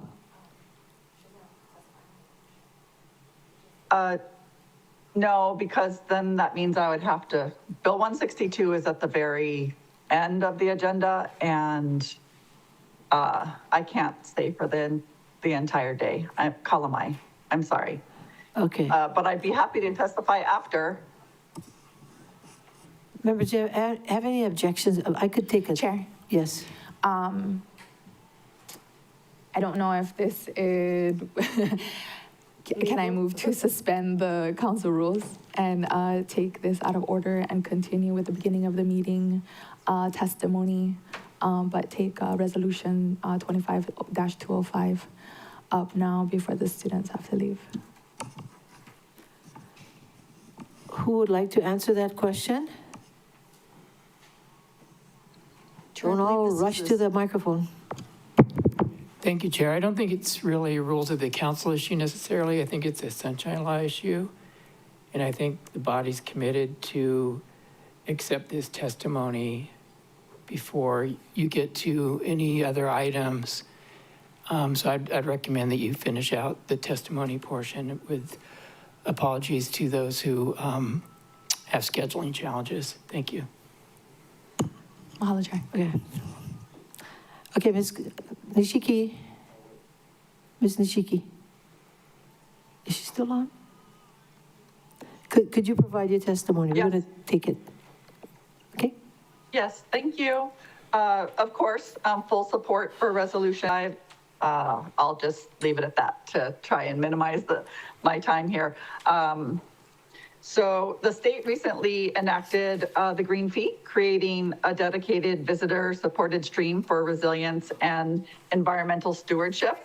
And Maui County can complement that success locally with a coastal kuleana fee focused on our highest risk shoreline properties as part of 3 pieces of legislation after Bill 9 passes clean, which will help bring property values to realistic levels as shoreline properties are unfunded liabilities, and there are almost 2,000 sea level rise impacted properties listed for Bill 9. Your agenda today includes adoption of the 2025 Hazard Mitigation Plan. That plan and the county's hazard materials specifically for coastal erosion are unambiguous. Coastal erosion threatens homes, infrastructure, public access, and our tax base, and is only getting worse with sea level rise, with losses projected in the billions. During the recent DRIP meeting, it was revealed that the federal government and FEMA mandates counties to leave out mention of climate change out of all plans, analysis, policies, and grant applications. As Gabe Johnson said, no one is coming to help us. We are on our own, and this will fall on us, the county, and our tax base. Big Brother is not coming with their checkbooks. So whether we choose dune restoration, elevating, managed retreat, the bottom line is we need a stable, large fund to act now and keep acting every year. A coastal Kuleana fee would do exactly that. Coastal Kuleana fee at the county level applied thoughtfully to shoreline properties who benefit and visitors who benefit from our healthy shorelines. A dedicated fund gives us that tool. Pair it with land value capture mechanisms and managed retreat financing, and we turn liability into an asset and risk into revenue and build a future that protects our people, our culture, our economy, and our INA. This isn't just about paying for loss. It can generate value. Managed retreat done right unlocks redevelopment safely outside of coastal hazard zones, restores public beaches and shorelines, and reduces disaster costs. There's even a proven financing playbook, land value capture. When the county takes actions like zoning for safer, higher value areas or creating parks and access, it raises land values, and a portion of that gain can be recaptured to fund resilience. The Lincoln Institute's new Unlocking Climate Resilience Through Land Value Capture shows cities worldwide using these tools to turn climate risk into revenue for adaptation. Please check out the YouTube video and their website for more information. Let's pair a coastal Kuleana fee with value capture mechanisms so Maui restores shorelines, protects culture, and grows a safer tax base.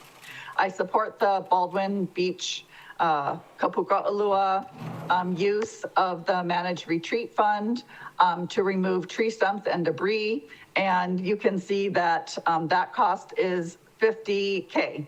And that's just, to remove some tree stumps off of our shoreline. So we are going to need lots of funding to move buildings off of our shoreline.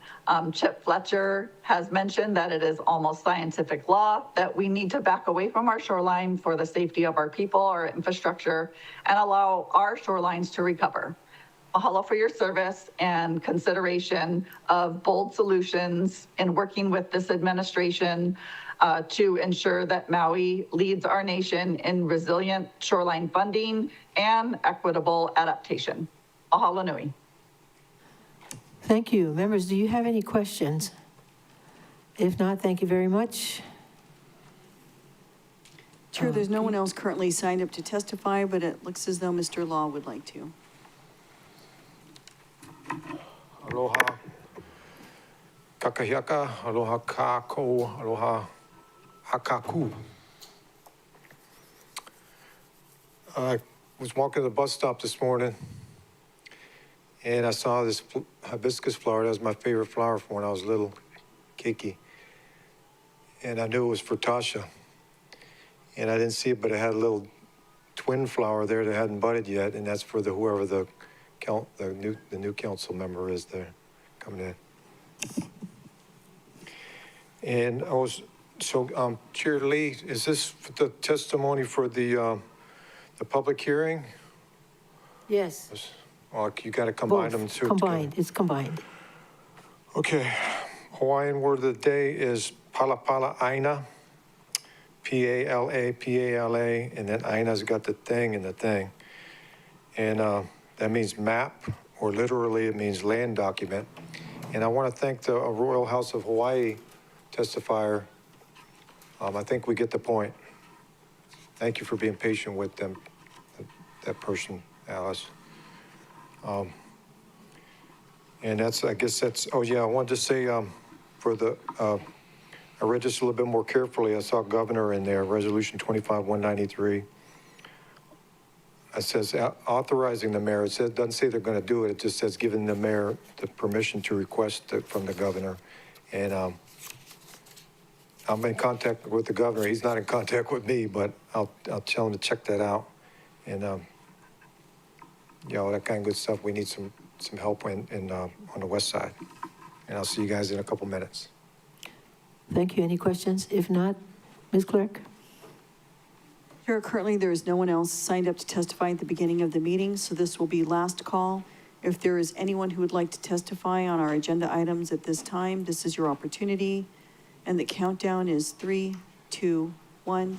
Chair, there is no one indicating a desire to testify. Members, any objections to closing public testimony and accepting written testimony at the beginning of the meeting? No objections. So order, Ms. Clerk. Thank you, Madam Chair. And can you please adjourn the public hearing? Oh, the public hearing is now adjourned. Thank you, Madam Chair. Should we proceed to committee reports? Yes. Since unfortunately the school children had to leave. So proceeding to committee reports, currently we just have one person signed up to testify. That's Theo Morrison, testifying on committee report 25-77. Is that a different item? Okay.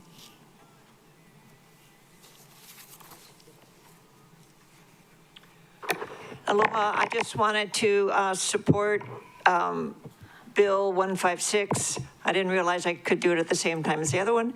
So this is the one about the canopies or the awnings over the Front Street shops. It's a real important part of Front Street, and it should continue. Thank you. Thank you. Any questions? If not, thank you very much. Ms. Clerk? Thank you, Madam Chair. Currently, that was, Ms. Morrison was the only testifier, so we'll give last call for any testimony on the committee reports. Chair, seeing no one making their way down to the podium or raising their hand in teams. Royal House, I see you raising your hand, but you have had your opportunity to testify at the beginning of the meeting on all items. So Chair, there's no one else to testify in committee reports. Members, any objections to closing public testimony and accepting written testimony on committee reports? No objections. So ordered, Ms. Clerk. Chair from the Budget, Finance, and Economic Development Committee is Committee Report 25-72, recommending the following. 1, adoption of Resolution 25-193, CD1, to authorize the mayor to request that the governor designate the proposed Napili Enterprise Zone on Maui Island for a 20-year period. And 2, adoption of Resolution 25-194, CD1, to authorize the mayor to request that the governor redesignate the Greater Maui Enterprise Zone on Maui Island with proposed adjustments for a 20-year period. Vice Chair Sugimura. Thank you. I move to adopt the recommendations in Committee Report 25-72. Moved by Vice Chair Sugimura, seconded by Member Hodgins to adopt committee the Resolution 25-193, Committee Report 25-72. A discussion, Vice Chair Sugimura. Resolutions 25-193 CD1 and 25-194 CD1 respectfully authorizes the mayor to request the governor to designate the Napili Enterprise Zone and redesignate the Greater Maui Enterprise Zone with adjustments.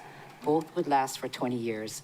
Current Enterprise Zone designation in these areas will expire on April 30th, 2026. Any more discussion? Is Mr. Jason Ushijima available to ask questions? Oh, we didn't Ms. designate Clerk? him. Is Jason still on? Can you double check?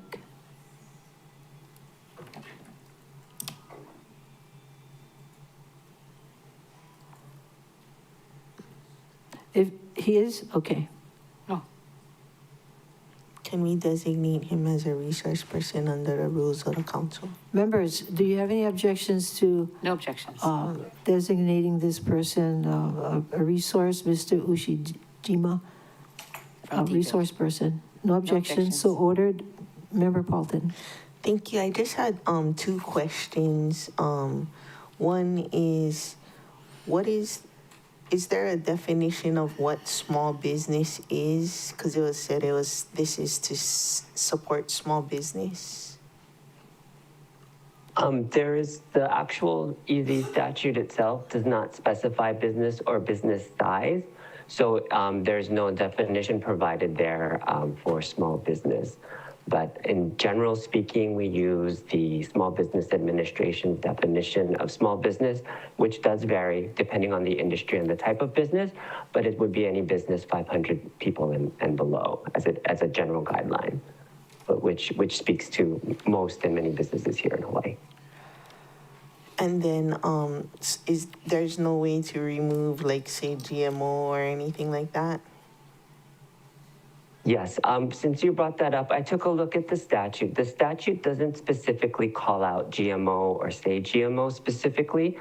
However, it does rely on a general description of all agricultural products, which includes GMO or genetically modified crops. So it includes all crops. So if you would like to have that part, go ahead. I guess my question is, if this passes today and then we request the governor to designate it as an enterprise zone for the purposes of speeding up permitting or giving tax relief, is it still the county of Maui that makes the decision who would get the speeded up permits or the tax relief?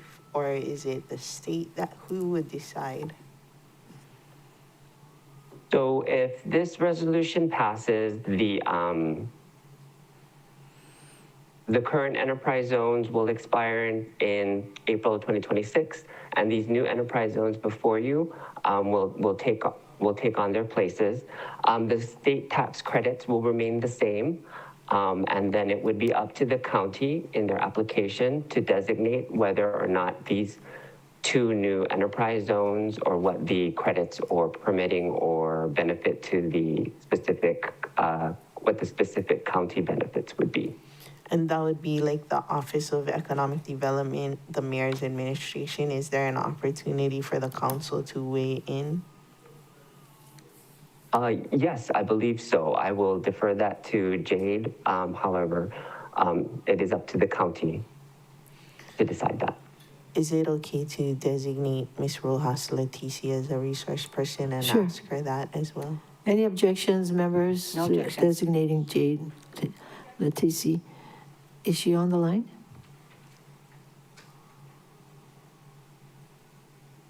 Is that the JR?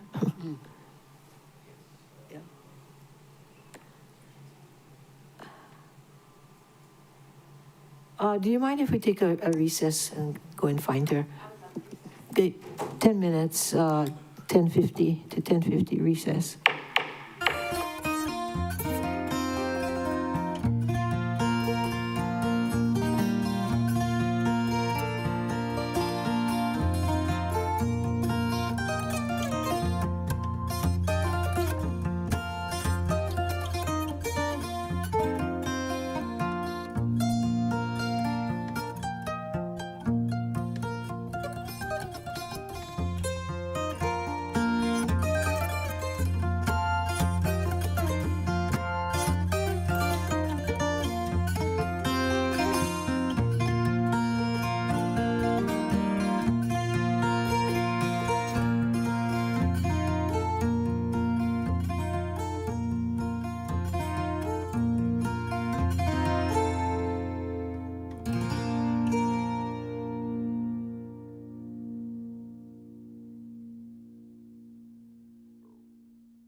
Will the council meeting of November 7th, 2025, please reconvene? It's 11 a.m. Ms. Clerk, members, we're kind of hoping to finish before lunch, if possible. Okay.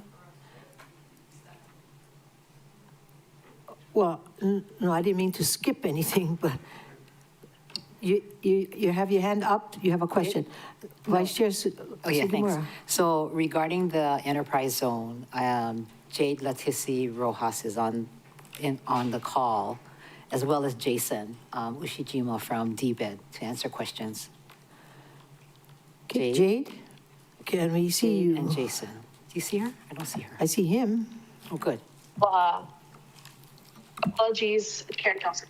Oh, I see I was Jason. unable to unmute myself earlier, but I'm here and available. Member Paulton. I was asking who would be vetting the applicants and how they would go about that process if the community has objection to a specific business that is not in alignment with community desires. Because, although I've heard of outreach, I've heard that there's more questions than answers, and so it makes it difficult for me to vote at this time. So, Mahalo for the question, Councilmember Paul. Oh, how would we ensure that it's a business that is supported by the community? Mahalo for the question. I do want to reiterate that this is a state initiative, and as a county, we are supporting the process and the program. I will share with you, so with the application process, the applications are actually vetted through the state. Once they get approved and meet all the different criteria, that's when it's passed down to the county, and that's when we provide our separate county incentive programs that we're still looking into revitalizing. I will hand it over to Jason regarding the community outreach portion of it. Yes, so to answer you, answer the question, the applications do come through us through the state, where we use the existing criteria to determine whether or not the business is eligible or not. The program itself does not exclude any business aside from the current qualifications, whether it's the type of business, whether it's business type or their location. However, if the community does have certain concerns about certain businesses or types of businesses that they would prefer not to have in their community take advantage of this program, the best way for them to handle that would be to reach out to their state legislative representatives to let them know, because the legislatures would then need to amend the current HRS to allow for specific, whether it's an inclusion or exclusion. Right now, the criteria is defined by the HRS. So I'm not sure if you're aware, we won the prize for least attendance with our West Maui reps. So that's not very comforting, but thank you. Are there any more questions? Further discussion? Are you ready for the vote? Roll call. Vice Chair Sugimura. Aye. Councilmember Paulton. No. Councilmember Johnson. No. Councilmember Rollins Fernandez. No. Councilmember Cook. Aye. Councilmember Hudgens. Aye. Councilmember Sinensi. No. Council Chair Lee. Aye. Chair, there are 4 ayes, 4 noes, motion fails. Okay, next. Chair from the Disaster Recovery, International Affairs and Planning Committee is Committee Report 25-73, recommending the following. 1, first reading of Bill 131 CD1 2025 to grant a conditional change in zoning from R1 Residential District to B2 Community Business District for 14,467 square feet at 1448 Front Street, Lahaina, Hawaii. Identified for real property tax purposes as tax map key 245013012 for the development of parking structure or lot uses and related accessory uses, and 2, recordation of the unilateral agreement. Member Paulton. Thank you. I move to adopt the recommendation in CR 25-73. Moved by Member Paulton, seconded by Member Hodgins, to approve the committee report recommendations 2573. Discussion, Member Paulton. Thank you. Your committee met on September 24th, 2025 to discuss Bill 131. Last term, the council adopted Resolution 23-192 on August 4th, 2023, and referred the proposed bill to the Maui Planning Commission. The Maui Planning Commission on July 8th, 2025 recommended approval of the proposed bill without conditions. However, Bill 131 proposes one condition to allow parking lot and structure uses with related accessory uses.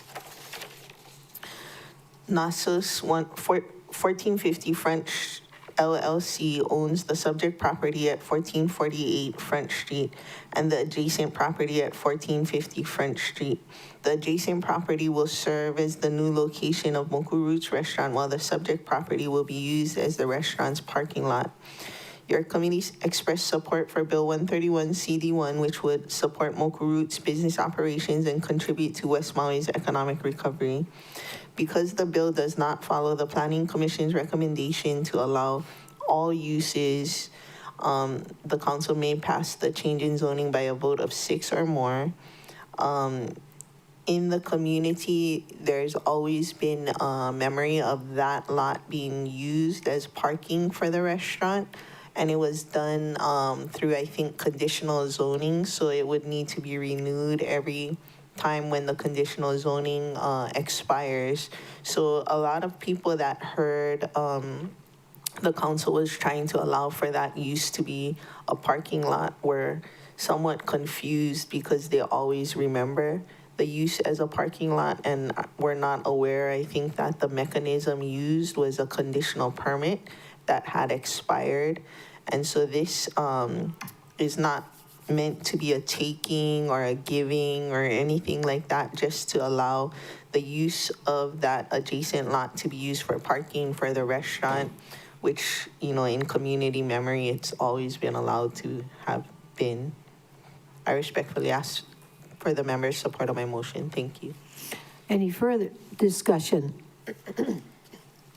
If not, all those in favor of the motion, please raise your hand, say aye. 8 ayes, 0 noes. Motion passes. Ms. Clerk? Thank you, Chair. From the Disaster Recovery International Affairs and Planning Committee is Committee Report 25-74, recommending adoption of Resolution 25-174 CD1 to adopt the County of Maui 2025 Hazard Mitigation Plan. Member Paulton.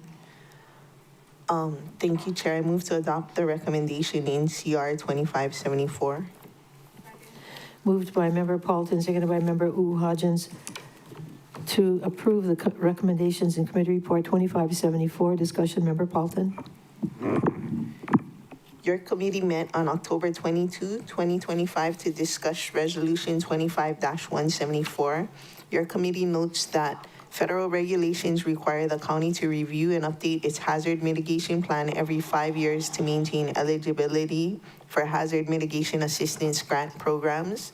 The Emergency Management Agency Administrator noted that the County of Maui 2020 Hazard Mitigation Plan expires on November 19, 2025. The plan does contain technical errors, such as the spelling of place names, but the administrator committed to producing a final corrected version of the plan following council adoption. As it is like a living document. Resolution 25-174 supports community resilience against natural hazards and allows the county's continued eligibility for certain federal grants. Your committee does request that future hazard mitigation plan updates include in-person meetings on Lanai and Molokai. Your committee voted 8-0 to recommend adoption of Resolution 25-174 CD1. I respectfully ask for the members' support of my motion. Any more discussion? If not, all those in favor of the motion, please raise your hand, say aye. 8 ayes, 0 noes. Motion carries. Ms. Clerk? Chair, for the Special Committee on Real Property Tax Reform is Committee Report 25-75, recommending first reading of Bill 147, CD1 2025 to simplify the process for adopting real property tax rates and tiers by 1, deleting the requirement to reconvene the meeting in 3 weeks after public notice, 2, clarifying the public notice requirements, and 3, requiring the council adopt rates and tiers by June 20th, or the mayor's proposed rates and tiers transmitted with the annual budget will take effect. Member Rollins Fernandez. Mahalo Chair, I move to adopt the recommendation in CR 25-75. Second. Moved by Member Rollins Fernandez, seconded by Vice Chair Sugimura, to approve the recommendations in Committee Report 25-75. Discussion, Member Rollins Fernandez. Mahalo Chair, as the clerk read, Bill 147 CD1 simplifies how we adopt real property tax rates and tiers. It sets a firm deadline of June 10th to adopt rates and tiers by resolution. If we do not act by June 10th, the mayor's proposed rates and tiers take effect. This aligns the deadline with our annual budget timeline under the charter. The Director of Finance supports streamlining this process. Your committee voted 4-0 to recommend passage of Bill 147 CD1 on first reading. Mahalo Chair. Thank you. Any further discussion? If not, all those in favor of the motion, please raise your hand. Say aye. 8 ayes, 0 noes. Motion carries. Ms. Clerk. Chair, for the Water and Infrastructure Committee is Committee Report 25-76, recommending first reading of Bill 110 CD1 2024 to accept certain properties destroyed or damaged by the August 8th, 2023 Maui wildfires, where the cost to rebuild or repair the structure will exceed 50% of the replacement value of the structure as of August 8th, 2023, from the requirement of improving public streets. Member Cook. Chair, I move to adopt the recommendations in CR 25-76. Moved by Member Cook, seconded by Member Hodgins, to approve the recommendations in Committee Report 2576. Discussion, Member Cook. Thank you, Chair. Your Water and Infrastructure Committee met on October 21st, 2025 to discuss Bill 110. Bill 110's purpose is to provide targeted relief for property owners whose structures were destroyed or severely damaged by the August 2023 Maui wildfires. It accepts the properties from the requirements to conduct or improve public streets during rebuilding. The CD1 version narrows the exemption to Front Street properties located between Shaw and Baker Streets within the Lahaina Historic Districts number 1 and 2, focusing the measure on the most affected areas while maintaining the county's broader infrastructure and safety standards. An Office of Recovery representative explained that this exception will not affect enforcement of public rights-of-way encroachments or the county's existing policies on undergrounding or roadway improvements. Your committee voted 7-0 to recommend first reading of Bill 110 CD1 2024. At this time, may I please ask the clerk to distribute my amended summary form? And I will also thank the clerk for having done that. I move to amend Bill 110 CD1 2024 by adding a new code subsection 16.25.201B7 to read as follows. 7, 3 properties immediately north of Baker Street at 1010, 1024, and 1034 Front Street. This amendment is intended to extend the same street improvement exception provided to properties along Front Street between Shaw and Baker Streets to 3 additional parcels immediately north of Baker Street, located at 1010, 1024, 1034 Front Street. Including these 3 properties in the covered areas promotes consistency and fairness in the application of the post-disaster rebuilding standards. My office worked with the Office of Recovery, and they are supportive of this amendment. I respectfully ask the members' support of my motion. Are you going to name the properties or just use the address? 110 Front Street, But this is the U.S., this is the Siemens Hospital, right? Siemens Channel House. Hospital, Lahaina Residential, and Channel House. Yeah. Okay. I just wanted him to mention the names on the record. Okay, any further discussion? Member Paulton. Chair, for the record, the seconder was Vice Chair Sugimura. Okay. Thank you. I'm supportive. I just wanted to clarify for the record that these are all the properties opening onto French Street, and French Street Baker is not included because, you know, pre-fire with on-street parking, the new way that they striped it, you couldn't fit two cars. Like somebody had to drive on the yellow line to go around the on-street parking. So this amendment only applies to French Street for clarification, and I'm supportive. Okay, any more discussion? All those in favor of the motion, raise your hand, say aye. Aye. Okay, 8 ayes, 0 noes, motion carries. The main motion, any more amendments? No. The main motion as amended, any more discussion? All those in favor of that, raise your hand, say aye. Aye. 8 ayes, 0 noes, motion carries. Chair, Yes, Mr. Sinesi. could I ask reconsideration for CR 25-72? And I know we did take the vote, however, I do see that there are two adoptions as part of the resolution.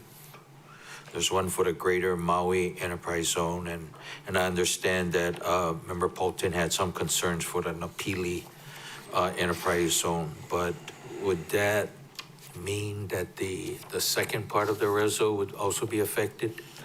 Okay, wait. We're talking about the prevailing, you were on the prevailing side. And there was no prevailing side, so. Anyway, but I could get help from this. Yes, Member Rollins Fernandez. So because the motion didn't pass, my understanding is the prevailing side is the side that made it so that the motion didn't pass. And then to answer Member Sinensi's question, the motion was to accept the recommendations of CR 25-72, which included both resolutions. So if you wanted to separate it, then that would be the subsequent motion that you make after making the motion for reconsideration. Well, let's just get confirmation from the clerk's office if that's correct. Yes, Chair. Okay.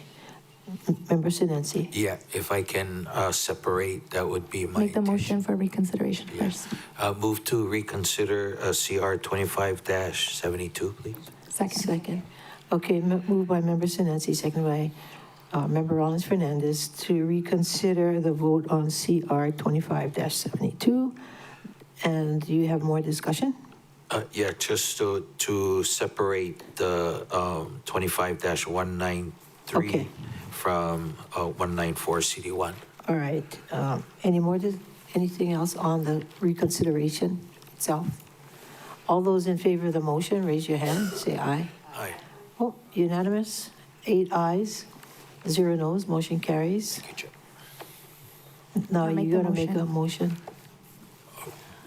I move to adopt Resolution 25-194 CD1. Second. All right, moved by Member Rollins Fernandez, seconded by Member Sinensi to adopt, what did you say, ASF? Resolution 25-194. That is Oh, a 194, the second one. part of Okay. CR 25-72. Okay, that second resolution in CR 25-72. Discussion. Member Sinensi. I just wanted to recognize Member Polton's concern about the Napili Enterprise Zone as she had brought up, but still also recognize the Greater Maui Enterprise Zone. That's all, Chair. Okay, any more discussion? Vice Chair Sugimura? Yeah, thank you very much, Member Sinensi, for doing that, because then the Greater Maui Enterprise Zone can continue, and then I'll work with Member Polton just to find out, what we can do to get her questions answered. And then we can work on this again to meet the deadline that the governor has to receive it by the beginning of the year. Thank you. Okay. Member Johnson. Thank you, Chair. I'll support this, and I also want to mention that in the committee report, they wanted to include slaughterhouses, other food processing facilities, commercial kitchens, call centers, and support for cooperatives. Uncle Bobby Paella has been before us many times trying to get slaughterhouses, and I think that that is something that not just him, but he's speaking for many farmers who are in that big problem. You probably read it in the paper that we can't get these animals to our table. So I think that's an important part. Thank you, Chair. Anybody else? If not, all those in favor of the motion, raise your hand, say aye. Aye. Okay, it's unanimous. 8 ayes, 0 noes, motion carries. Mahalo.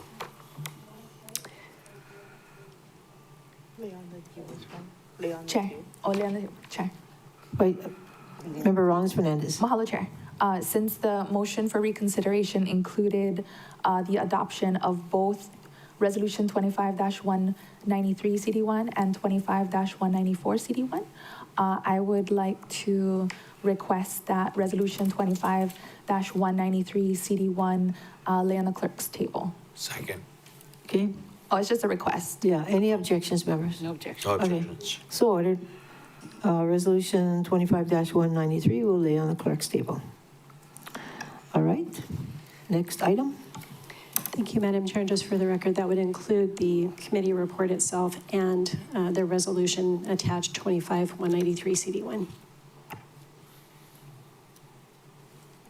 To lay on the clerk's table, is that what you're saying? Oh, yeah, okay. All right, next item. Chair, also from the Water and Infrastructure Committee is Committee Report 25-77, recommending first reading of Bill 156, CD1 2025 to allow for the replacement of awnings, canopies, marquees, signs, or similar structures encroaching a public right-of-way that were damaged or destroyed by an emergency or disaster declared by proclamation of the governor or the mayor under Section 127A14 Hawaii Revised Statutes, subject to certain conditions. Member Cook. Chair, I move to adopt the recommendations of Committee Report 25-77. Second. Moved by Member Cook, seconded by Vice Chair Sugimura, to approve Committee Report 25, the recommendations in Committee Report 25-77. Discussion, Member Cook. Thank you, Chair. Your Water and Infrastructure Committee met on October 21st, 2025 to discuss Bill 156. Bill 156 allows for the replacement of awnings, canopies, marquees, signs, and similar overhead structures encroaching into the public right-of-way that were damaged or destroyed during a declared emergency or disaster. The bill would support the county's ongoing recovery efforts by enabling property owners, particularly in the historic areas like Lahaina, to replace these features, provided public health and safety are protected and building code standards are met. The CD1 version replaces the term replacement encroachment with replacement overhead encroachment to clarify that the provision applies only to structures located partially or wholly over a public right-of-way, such as awnings and canopies.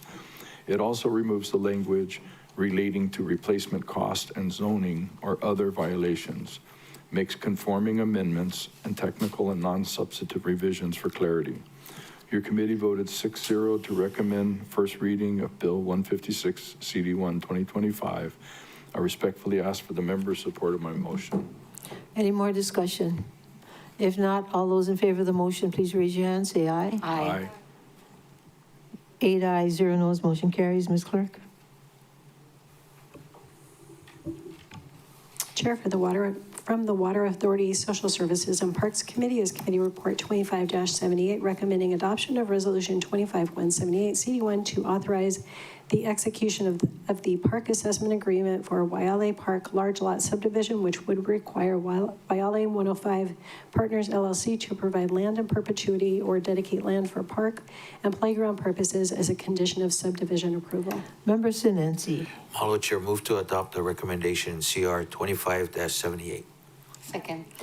Moved by Member Sinensi, seconded by Vice Chair Sugimura, to approve Committee Report 25-78, the recommendations therein. Discussion, Member Sinensi. Mahalo, Chair. Your Water Authority Social Services and Parks Committee met on October 20th, 2025 for Resolution 25-178.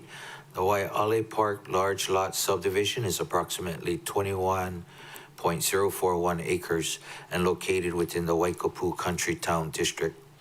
The committee agreed to amend Resolution 25-178 to incorporate non-substantive revisions for clarity and style and to correct the park's acreage in Exhibit 1.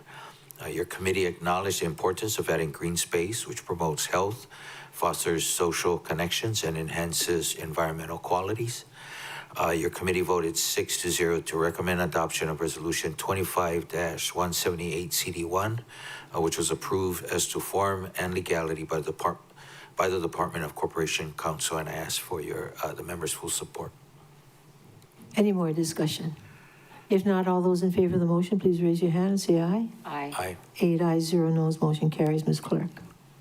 Chair, moving on to resolutions. There's currently no one signed up to testify, but this is the opportunity for people to testify. I see Mr. Law running to the podium.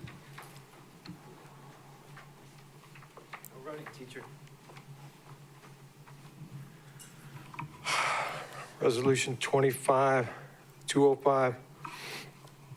I wish the students could be here, but they'll be back. And I want to thank the author of this resolution because reading it was very informative, and I learned more from reading the resolution than I did all my trips to the library across the street. Okay, thank you. Chair, there's no one else that's indicated a desire to testify, so I will do last countdown. The countdown is Royal House, you have testified on all items previously. The countdown is 3, 2, 1. Chair, there is no one indicating a desire to testify. Any objections to closing public testimony on resolutions and accepting written testimony? So ordered. Ms. Clerk. Chair, before you is Resolution 25-189, appointment of a member to the Urban Design Review Board for the County of Maui. Member Hodgins. Thank you, Chair. I move to discharge the Government Relations Ethics and Transparency Committee from further consideration of this Resolution 25-189. Moved by Member Hodgins, seconded by Vice Chair Sugimura to discharge the Great Committee of this item. Discussion, Member Hodgins. Thank you, Chair. The Council's deadline to approve or disapprove this nominee is November 12th, 2025, and this is the Council's last opportunity to consider this appointment before our deadline. Okay. Any more discussion? If not, all those in favor of the discharge, raise your hand, say aye. Aye. 8 ayes, 0 noes, motion carries. Member Hodgins. Thank you. I move to adopt Resolution 25-189. Moved by Member Hodgins, seconded by Vice Chair Sugimura to adopt resolution, what was it? What was the number? 189. 189, okay, 189. Discussion, Member Hodgins. Thank you, Chair. I further move to amend Resolution 25-189 by placing Byron Zach Hansel, a land architect, for a term expiring on March 31st, 2028 on Exhibit B for approval. Second? Second. Moved by Member Hodgins, seconded by Vice Chair Sugimura. To, what she just said was to move... Exhibit B for approval. Yeah, Exhibit B. Any more discussion? Members, his application is on Granicus and is before you. He is a land architect and has been for the last 20 years. He is from Paiaba. I don't know him. I've never met him before. We do need architects on this committee. Initially, I was gonna have it in council, and of course, we lost our dear Auntie Tasha, so I canceled my committee out of respect so we can all just take a minute, which is why it's before us today. I think we have somebody from the, either the mayor's office should be with us. Oh, she's back there past that. If anybody has any questions for her, but otherwise, this is to be put on the UDRB. Thank you, Chair. Any more discussion? Member Rollins-Fernandez. Mahalo, Chair. Okay, so is Mr. Hansel here? Okay. Can I invite him up? Could you come to the mic? Speak? And then I like that our application includes length of residency in County of Maui now, and it says that he's been a resident for 20 years. So I don't know if he is from Paia, is a resident of Paia, but didn't grow up in Paia. Aloha, I'm Byron Zach Aloha. Hansel. Hey. Thank you for having me. Would you like to provide any opening like comments, or I usually ask if you foresee any concerns with attending the meetings, if you have any experience participating in the meetings, or watched any of the meetings or reviewed any of the meeting minutes, just whatever experience you have with the Urban Design Review Board that you'll be serving on. And then, any comments on like how you envision contributing to the board. And if you want to, you can raise the mic up so you don't have to bend down. Yeah. Okay, thank you. Yes, so 20 years of working here on Maui and being a licensed landscape architect, I've been involved in quite a few diverse projects and feel that I can bring some of my knowledge to the design review committee. And I have been a part of more or less seen design review committees and how they operate. I was asked to apply by Paul Arus, which is a colleague of mine, and I've known many other landscape architects that have served on the board over the years. And I feel that it's a good time in my profession to be able to offer my knowledge to Maui County.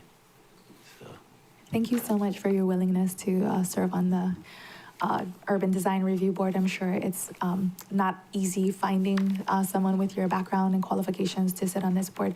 Do you have experience with any like Native Hawaiian landscape?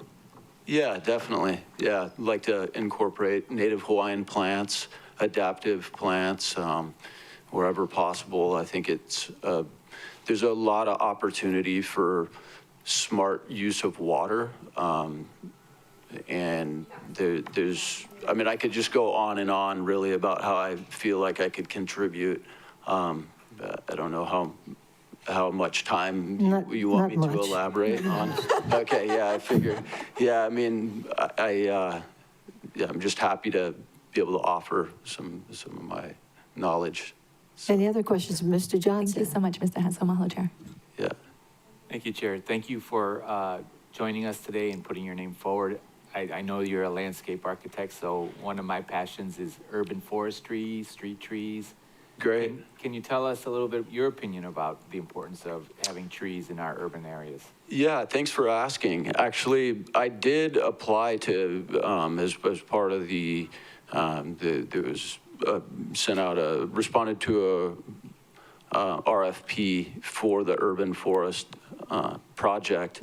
Unfortunately, I didn't get it, but it gave me a good opportunity to dedicate probably about 40 hours into submitting the proposal. And so I know there's a huge importance for urban forestry, and I feel like I could really offer a lot in that direction, especially I didn't mention the part that I also do installation, and I'm a contractor as well. So I really understand the implications of good design, and that can really be a major factor in the urban forest. I think it's a great program. I'm really excited that it's happening. So an architect with a green thumb, you have my support. Thank you. Thanks. Anybody else? If not, thank you very much. Okay, thank you. Members, you ready for the vote? All those in favor of the motion, raise your hand, say aye. Aye. 8 ayes, 0 noes, motion carries. Congratulations. Chair, that was on the motion to amend. Motion to amend. Oh, sorry. Take that back. Motion to amend. You mean? Now we're on the main motion. The main motion as amended. Okay. Any more discussion? All those in favor of the motion, raise your hand, say aye. Aye. 8 ayes, 0 noes, motion carries. Now, congratulations. Yeah. Ms. Clerk. Chair, before you is Resolution 25203, referring to the Lanai, Maui, and Molokai Planning Commissions, a proposed bill on accessory dwellings on residentially zoned lots. Member Hodgins. Thank you, Chair. I move to adopt Resolution 25-203. Moved by Member Hodgins, seconded by Vice Chair Sugimura to approve the recommendations in Reso 25-203. Discussion, Member Hodgins. Thank you. This resolution would refer to the Planning Commission's a bill to comply with Act 39, Sessions Laws of Hawaii 2024, requiring counties to allow at least 2 accessory dwellings per residential lot by December 31st, 2026. By adopting this resolution today, the Planning Commissions can begin their processes to review the proposed bill, and the Planning Department can prepare their report and provide an input before any discussions of the bill in committee, I hope. Thank you. Any more discussion? If not, all those in favor of the motion, please raise your hand, say aye. 8 ayes, 0 noes, motion carries. Ms. Clerk? Chair for referral to the Government Relations, Ethics, and Transparency Committee is Resolution 25204, appointment of a member to the Commission on Children and Youth for the County of Maui. For referral, and this goes to Great. My committee. your committee. Any objections, members, to referring this to the great committee? Are you agreeing or voting? I have a question. You have a question. Member Rollins Fernandez. Mahalo, Chair. I guess for the great committee chair, Member Hodgins, does this have a deadline as well? I thought I heard staff earlier saying that it had a deadline. to Only take the action. UDRB one had a deadline, so not this one. And then in a few resolutions down, we're not there yet, for 25206, you'll see why I think it'd be a good idea to send it to committee, and then we can have that discussion for both of those resolutions perhaps. Okay. What, to delete this committee? Well, I mean, so I don't want to put somebody on and then, Yes, we yes, do all yes. of that, so we can at least discuss it, yeah. And I don't think the deadline is anytime soon. Thank you. Mahalo, Chair. I guess the nominee was asked to attend today, so she's in the gallery. Oh.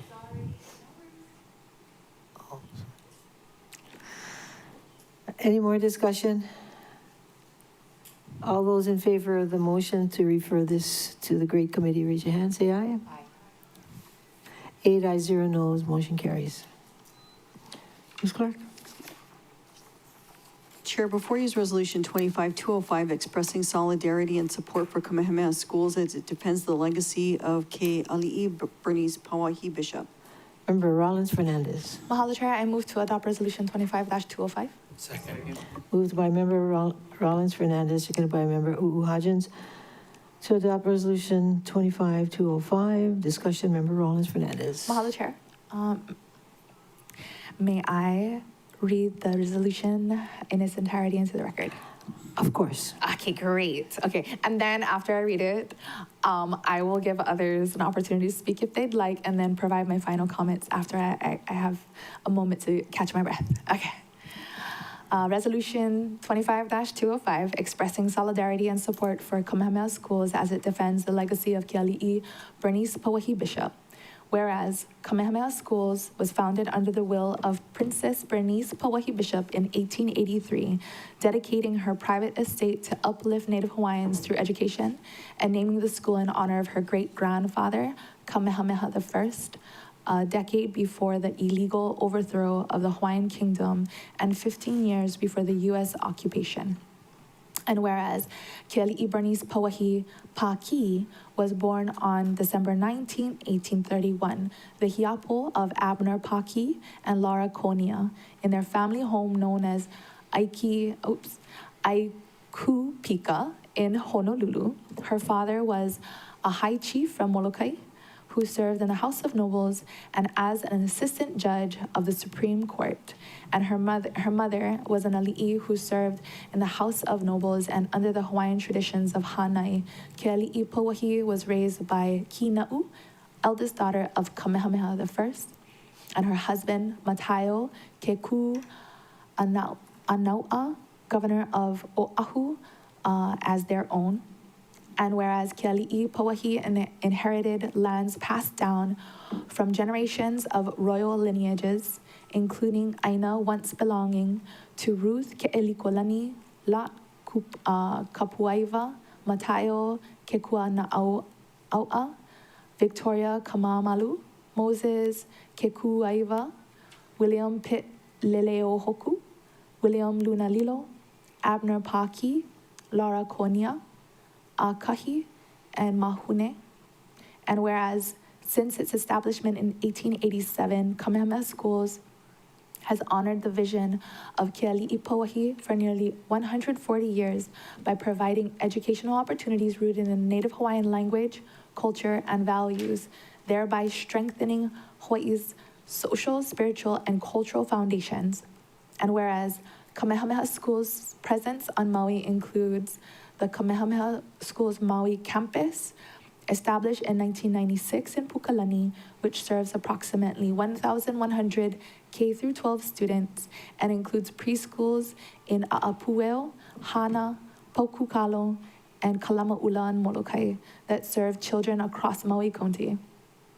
And whereas Kamehameha Schools also maintains a resource center on Molokai that provides educational support, community outreach, and post-secondary guidance for students and families on Molokai and La'ana'i. And whereas through scholarships, grants, community programs, and other educational partnerships, Kamehameha Schools continues Keali'i Pauahi's legacy by educating over 5,400 haumana from kindergarten to grade 12 across 3 campuses, serving more than 1,650 keiki in 30 preschools, and supporting Native Hawaiian learners across the Bai'aina. Whereas Kamehameha Schools also has programs benefiting non-Native Hawaiian students, families, and communities throughout Hawaii, including many on Maui, with annual investments exceeding $83.9 million. And whereas Native Hawaiians maintain a special political and trust relationship with the United States, recognized through more than 250 federal statutes and administrative programs, and have rights as Aboriginal and Indigenous peoples under international law. And whereas in 2003, a federal lawsuit titled John Doe v. Kamehameha Schools was filed in the U.S. District Court for the District of Hawaii, challenging the constitutionality of Kamehameha Schools' admission preference policy for students of Hawaiian ancestry. And whereas in 2006, the U.S. Court of Appeals for the Ninth Circuit, sitting en banc, affirmed the admission policy's legality, recognizing that the preference serves a legitimate remedial purpose that advances Native Hawaiian education and addresses the continuing effects of historical and social disadvantage. And whereas following the 2006 ruling, the case was settled in 2007, preserving Kamehameha Schools' ability to maintain its admissions policy consistent with the will and intent of Keali'i Pauahi. And whereas Kamehameha Schools' admission policy rests on its status as a private, charitable institution funded by a private trust receiving no federal funding and established for a specific remedial purpose.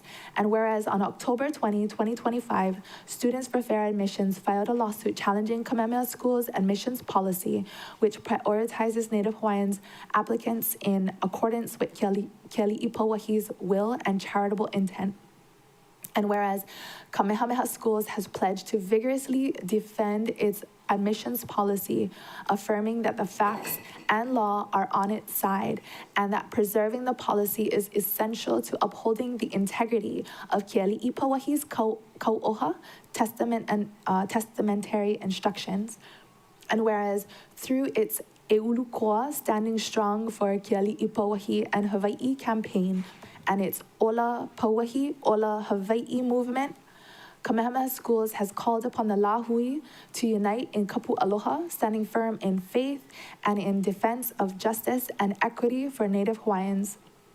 And whereas Kamehameha School's alumni, students, and community members continue to demonstrate unity through cultural and civic engagement, including the historic Kui Kapono March held in August 2005 in Honolulu, reaffirming kapualoha and collective action in support of Native Hawaiian educational and cultural rights.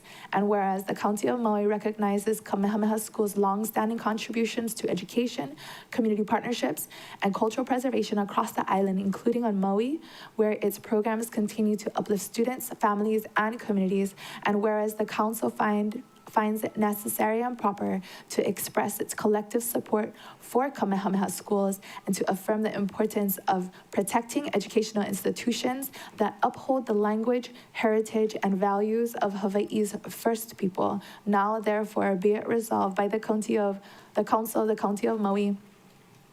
1, that it expresses solidarity with Kamehameha schools as it defends the legacy of Keali'i Bernice Pauahi Bishop. And 2, that it honors the vision of Keali'i Pauahi, whose enduring gift has empowered generations of Native Hawaiians and continues to strengthen the fabric of Hawaii.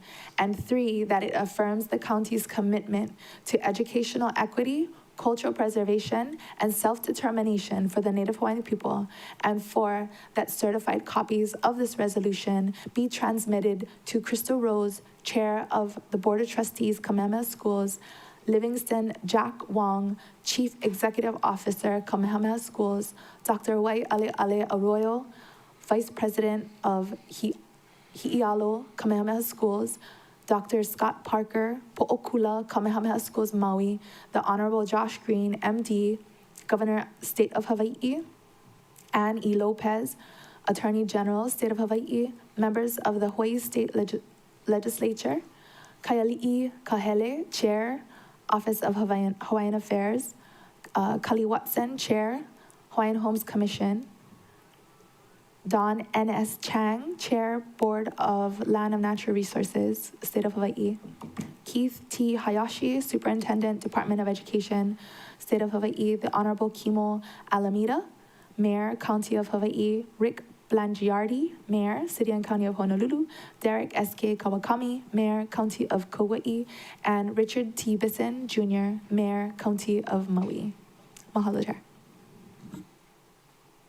Any more discussion? Member U'u Hudgens. Thank you, Chair. I would like to mahalo Member Rollins Fernandez for bringing forth this resolution. Really, I'm speaking so I can give her a break because she said she's going to need one after reading 4 pages before she starts her speech. And so... Wait. There's a speech coming? You know it is. Oh, okay. Without knowing, we all know it's coming. So I'll be supporting this today. But I will say I'm so mad that we have to. I'm so upset that we're at this point today. The entitlement is unfathomable. And so I'm just disheartened that we're at this point again in our life where Hawaiians have to continually defend what little we have left. So I hope that was sufficient rest for your throat. Thank you, Chair. Did I see your hand up, Member Sinensi?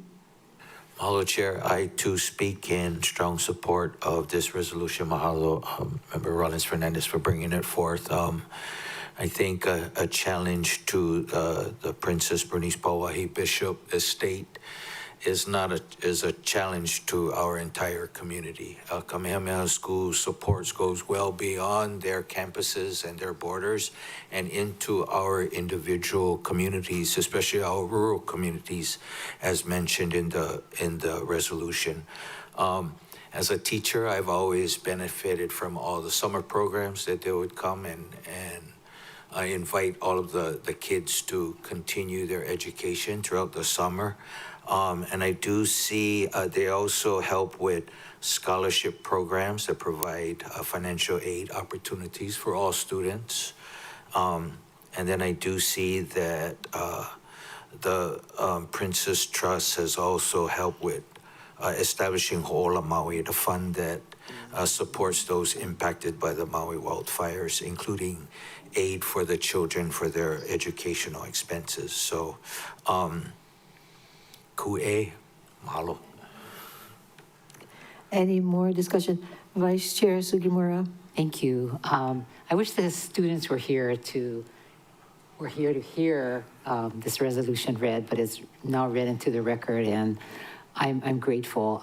Driving to work this morning, all along up country by Longs and where Kamehameha School entry goes in, there were students sign waving with their shirts and flags and everything. A lot of horns popping and a lot of support from the community for the school and the students. So it was very impressive. And to come here, and here they are, and I really wish they could have been here for this moment. But just so I want to add my appreciation to Member Rollins Fernandez for doing this, as well as the many students, and I have family members that attend Kamehameha School.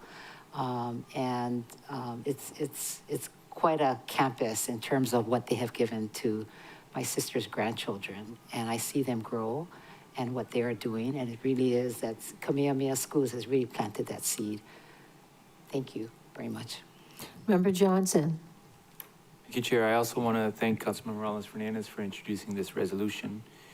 I used to be able to say that I was honored to sit on a council that was majority Hawaiians, but since the passing of Councilmember Kama, I'm not sure that that's true. I don't know everybody's background 100%, but I'll just say that Kamehameha Schools brings leaders. There's 4 of us. It's 4, right? That's what I think.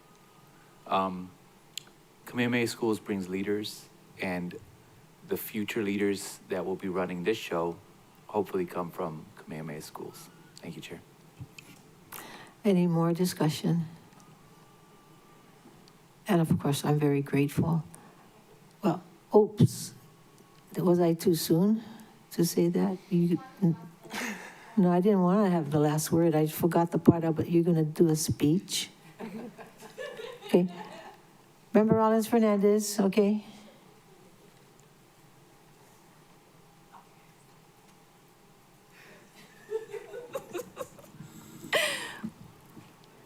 Mahalo, Chair. And mahalo to my colleagues on the council for their strong words of support. I too had hoped we could have adopted this resolution while the Haumana was here to experience the power of their voice, to experience that win, because it leaves a lasting impression. And I wanted them to have that. But I told them that we were going to adopt this resolution unanimously. So don't make me a liar, guys. If you notice, I also wore my blue and white today to be in visible solidarity with Kamehameha Schools. The Haumana who testified this morning have exemplified with such dignity why it's important to support this reso today.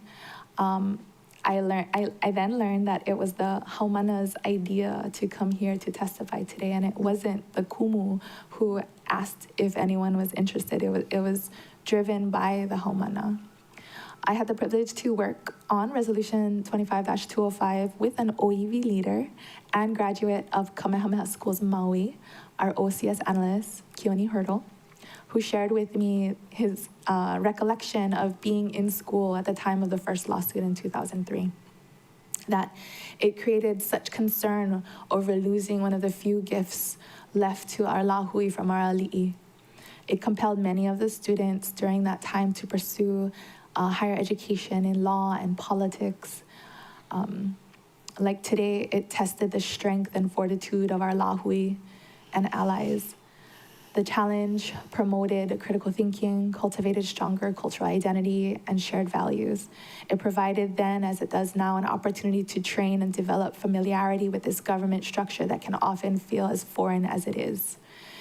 We have, and we proudly have 3 Kamehameha Schools alum with us as part of our OCS Ohana. Last year, the world saw the racist attacks against Te Tiriti o Waitangi that prompted the largest hikoi march in protests in solidarity ever seen in Aotearoa. While watching the hikoi, an older Maori woman interviewed and shared that she was fighting today, she marched today so that her mo'opuna wouldn't have to fight in the future. The battle to exist as Kanaka Oiwi will never end. just like the HOA on Oahu that banned the flying of the High Hawaii in their subdivision, the Hawaiian flag, from being flown. The attempts to erase us, to homogenize the society to one that is easier to control and exploit will never end. Uncle Walter Riddy reminds us that there is value in the fight, eulukoa, to grow like a koa tree, strong, courageous, and with integrity. Dr. Lila June Johnson said, the most important victory is not found in the outcome of the battle, it is found in the process of the battle. How you fight is where you gain your honor and victory.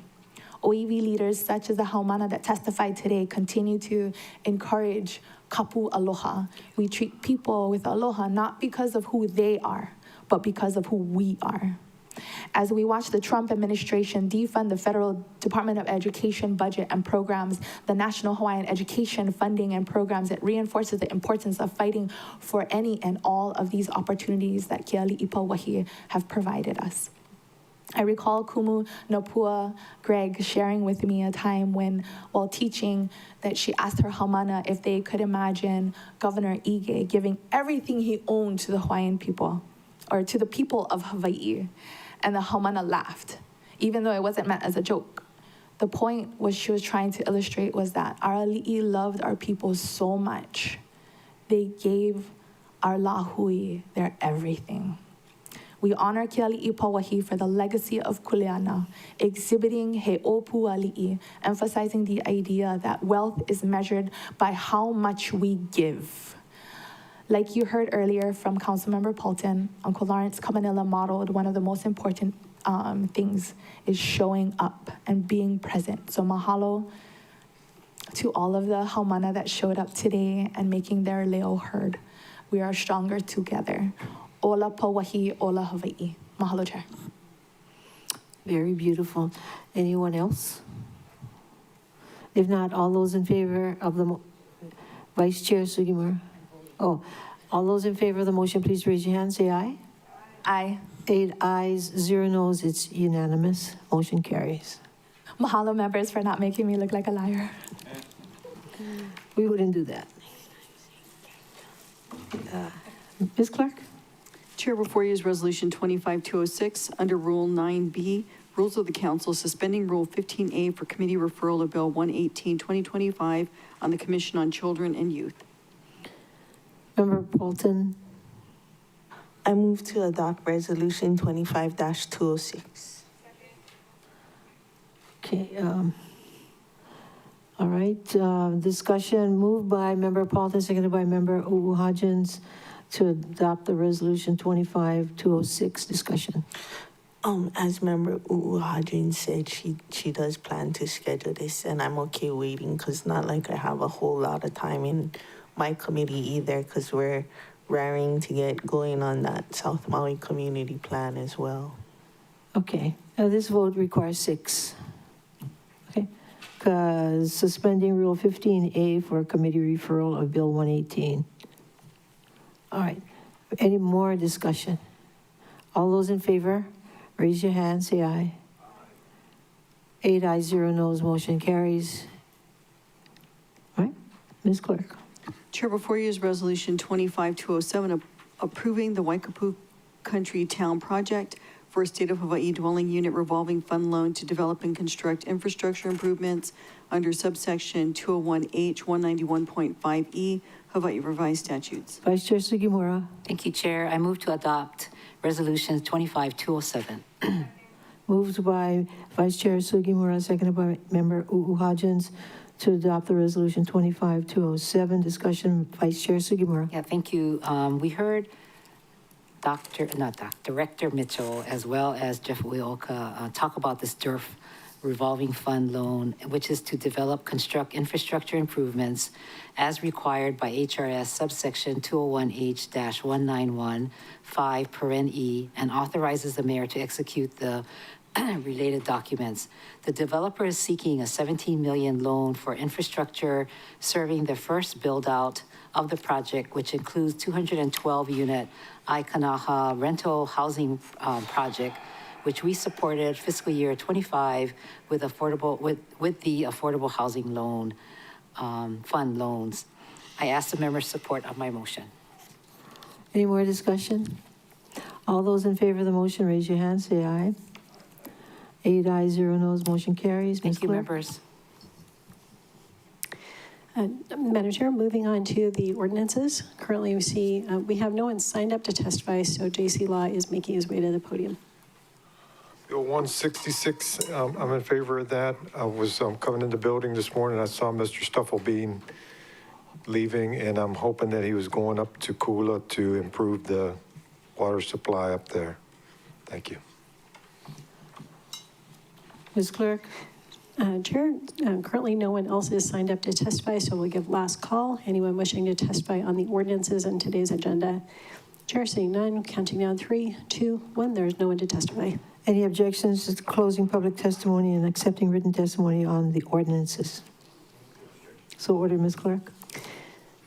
Chair, before you is Bill 166, 2025, a bill for an ordinance amending the fiscal year 2026 budget, increasing estimated revenues, licenses, permits, others by $350,000, capital improvement projects, Department of Water Supply, Makua, Pukalani, Kula Community Plan Area, Appendix A, Part 2, General Excise Tax Fund, and Appendix C, Department of Water Supply, Makua, Pukalani, Kula Community Plan Area, increasing the appropriation for Upper Kula transmission improvements by $350,000. Vice Chair Sugimura. Objections, may I also request the clerk call up Bill 167, 2025. Any objections, members? Ms. Clerk, so ordered.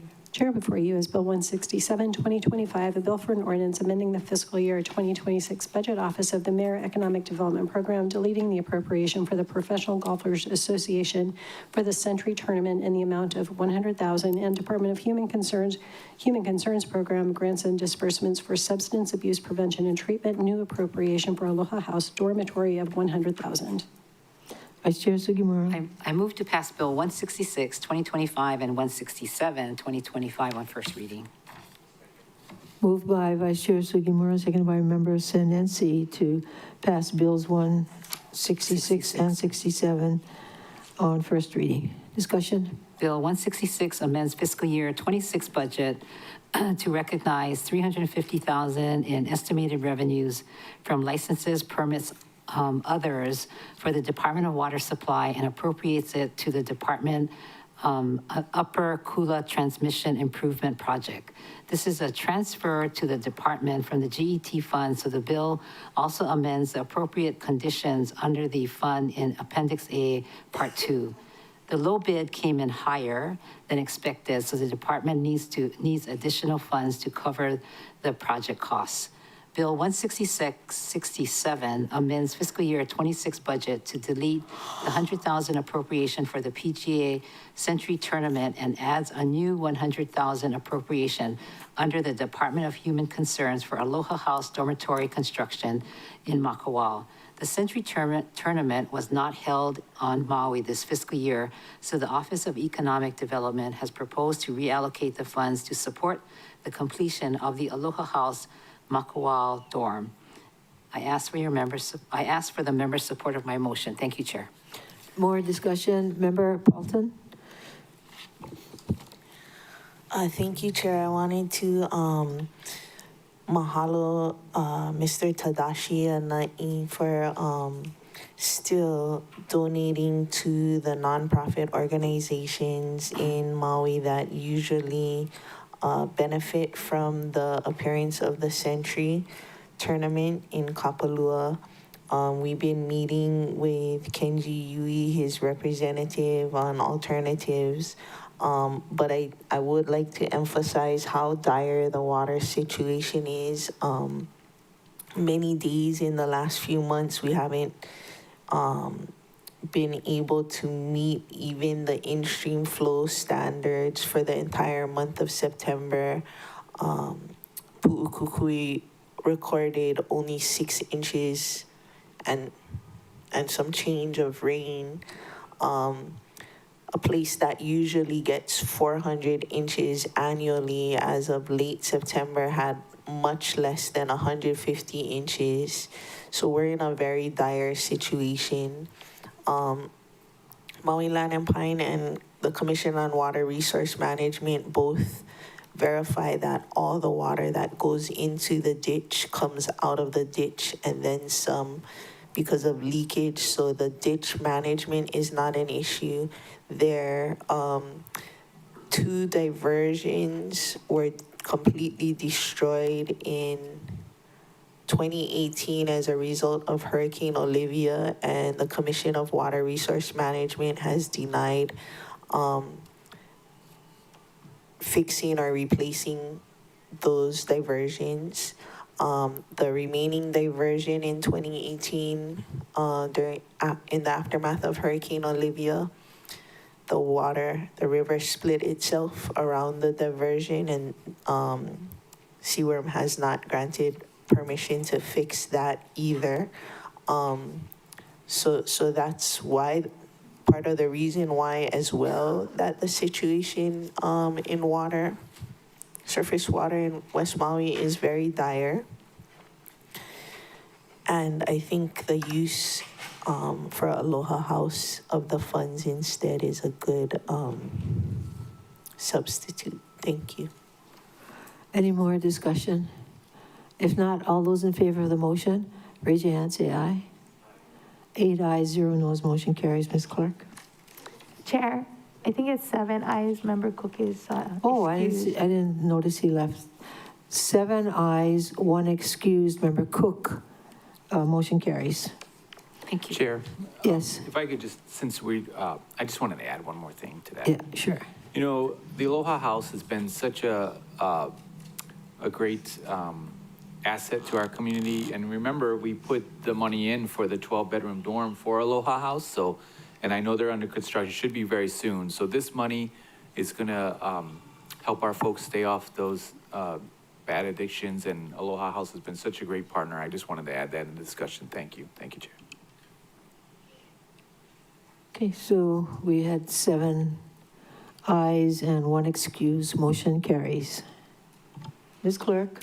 Thank you, Madam Chair. Moving on to the ordinances for second and final reading. Before you is Bill 103, CD1 2025, a bill for an ordinance amending the fiscal year 2026 budget, increase estimated revenues, bond lapse bond by $10 million, capital improvement projects, Department of Management, Wailuku Kahului Community Plan Area, and Appendix C, Department of Management, Wailuku Kahului Community Plan Area appropriation for $10 million for 24 North Church Street building acquisition and renovations.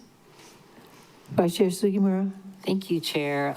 If there are no objections, may I please request the clerk also call up Bill 104, 127, 128, 138, 139, 140, and 162. Any objections? No objections. Okay. What happened to you? Go for it. Go for it. Okay. Bill 104. 104, 2025, a bill for an ordinance amending Ordinance 5818, Bill 43, CD1, 2025, relating to the issuance of general obligation bonds of the County of Maui, issuance, sale, and delivery of said bonds, Department of Management. Bill 127, CD1, 2025, a bill for an ordinance amending the fiscal year 2026 budget, increasing estimated revenues, bond lapse bond by $5,862,123 capital improvement projects, Department of Agriculture, Makua Pukalani Kula Community Plan Area, and Appendix C, Department of Agriculture, Makua Pukalani Kula Community Plan Area, new appropriation for Kula Agricultural Park of $5,862,123. Bill 128, CD1, 2025, a bill for an ordinance amending Ordinance 5818, 2025, relating to the issuance of general obligation bonds of the County of Maui, issuance, sale, and delivery of said bonds, Department of Agriculture. Bill 138, CD1, 2025, a bill for an ordinance amending the fiscal year 2026 budget, increasing estimated revenues, bond lapse bond by $20,150,000, capital improvement projects, Department of Public Works, West Maui Community Plan Area, and Appendix C, Department of Public Works, West Maui Community Plan Area. New appropriation for $20,150,000 for West Maui land acquisitions. Bill 139, CD1, 2025, a bill for an ordinance amending Ordinance 5818, 2025, relating to the issuance of general obligation bonds of the County of Maui, issuance, sale, and delivery of said bonds, Department of Public Works.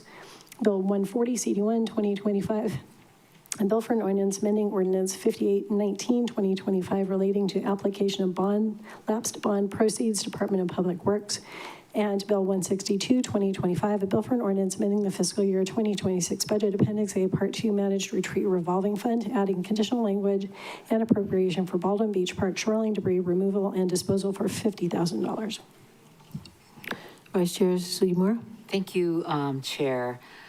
I'm going to move to pass all those bills, and before I do that motion, I just wanted to say that I got to speak with late now member Kama when I was visiting with her at the hospital, and I was going over some of the actions of the council, and I mentioned to her that we were purchasing this Peter Martin property, West Maui land, and just the story about that, as well as other things that we were doing at the council. And she said about him, she said, "Thank you, Peter Martin's a good man." So with that, I would like to ask the chair, I move to pass Bill 103 CD1 2025, Bill 104 2025, Bill 127 CD1 2025, Bill 128 CD1 2025, Bill 138 CD1 2025, Bill 139 CD1 2025, Bill 140 CD1 2025, and 162 on second and final reading. Thank you. Second, somebody? All right, moved by Vice Chair Sugimura, seconded by Member Hodgins to pass bills 103, 104, 127, 128, 138, 139, 140, and 162 on second and final reading. More discussion? Any more discussion? Member Paulton. Thank you, Chair. In regards to Bill 138, many people in my community will be very happy to hopefully get Peter Martin out of Lahaina for good once and for all. Thank you. Any further discussion? All those in favor of the motion, please raise your hand and say aye. So we're looking at 8 ayes, 0 noes, motion carries. Ms. Clerk. Chair, before you is Bill 106 CD1 2025, a bill for an ordinance naming Mapulehu Kulaiwi.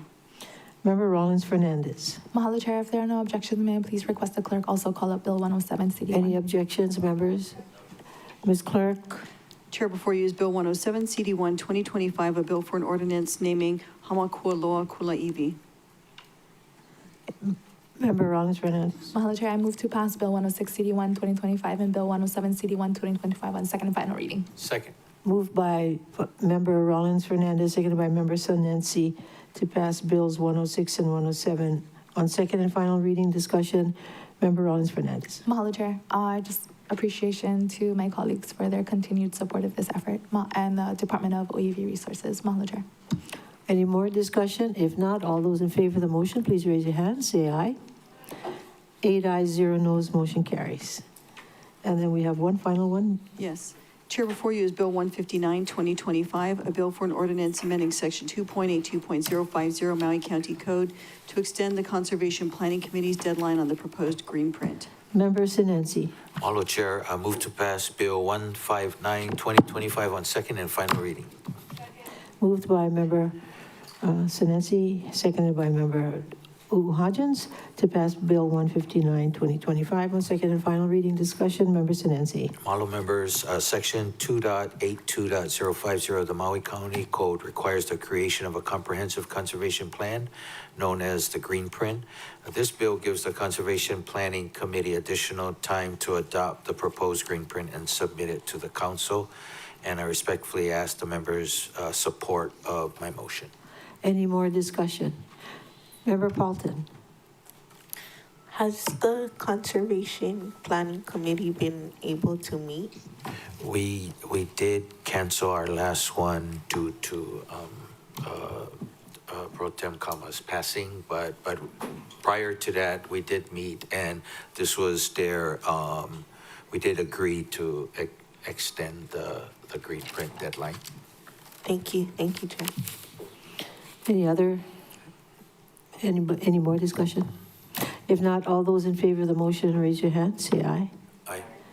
8 ayes, 0 noes, motion carries. And that brings us to the end of the calendar. Any final comments? Yes. Yes. Member Mahalo, Rollins Chair. Fernandez. I do have a final comment. I have a correction to the record. It's come to my attention that I was sorely mistaken when I said that we had 3 Kamehameha Schools Maui alumni in OCS. There's actually 7. Oh, Yes. So, mahalo for allowing me to correct the record on that, and that we as a council now need to mahalo Pauahi for her legacy as well. excuse me, are you counting the EAs as well? No. Oh, OCS, Oh, okay. but there's one more in member U'u And my office? and your office. Oh my goodness. Look at that. Oh, Kelly I Pauahi, mahalo. Ako da kapalama? Oh, okay. Yeah, Wow. Mahalo Pauahi. exactly. All right. And I'm a Anything farmer. else? I'm from Molokai High School. Yeah, Molokai, okay. You have a picture of Bernice Pauahi on Molokai on the wall, okay. Any other? Scholarships. What was I going to say? Anything, events coming up this weekend that you want to talk about? Yes, Member Rollins Fernandez. Unless Member Sugimura was going to say it. The Made in Maui County Festival is today and tomorrow. Yeah? Yeah, very good. I always go for the Molokai bread. There's going to be a whole Molokai section. Oh, really? Last year, it was like toward the end in the corner. So please support our Molokai businesses as well. They'll all be there. Okay. And I also have a reunion this weekend that started last night. So it's a Pe'elua. It's like we're apparently one of the oldest families on Molokai. Mahalo, Chair. Oh, family reunion. Oh, well, congratulations. Ohana Pe'elua. Very good, very good.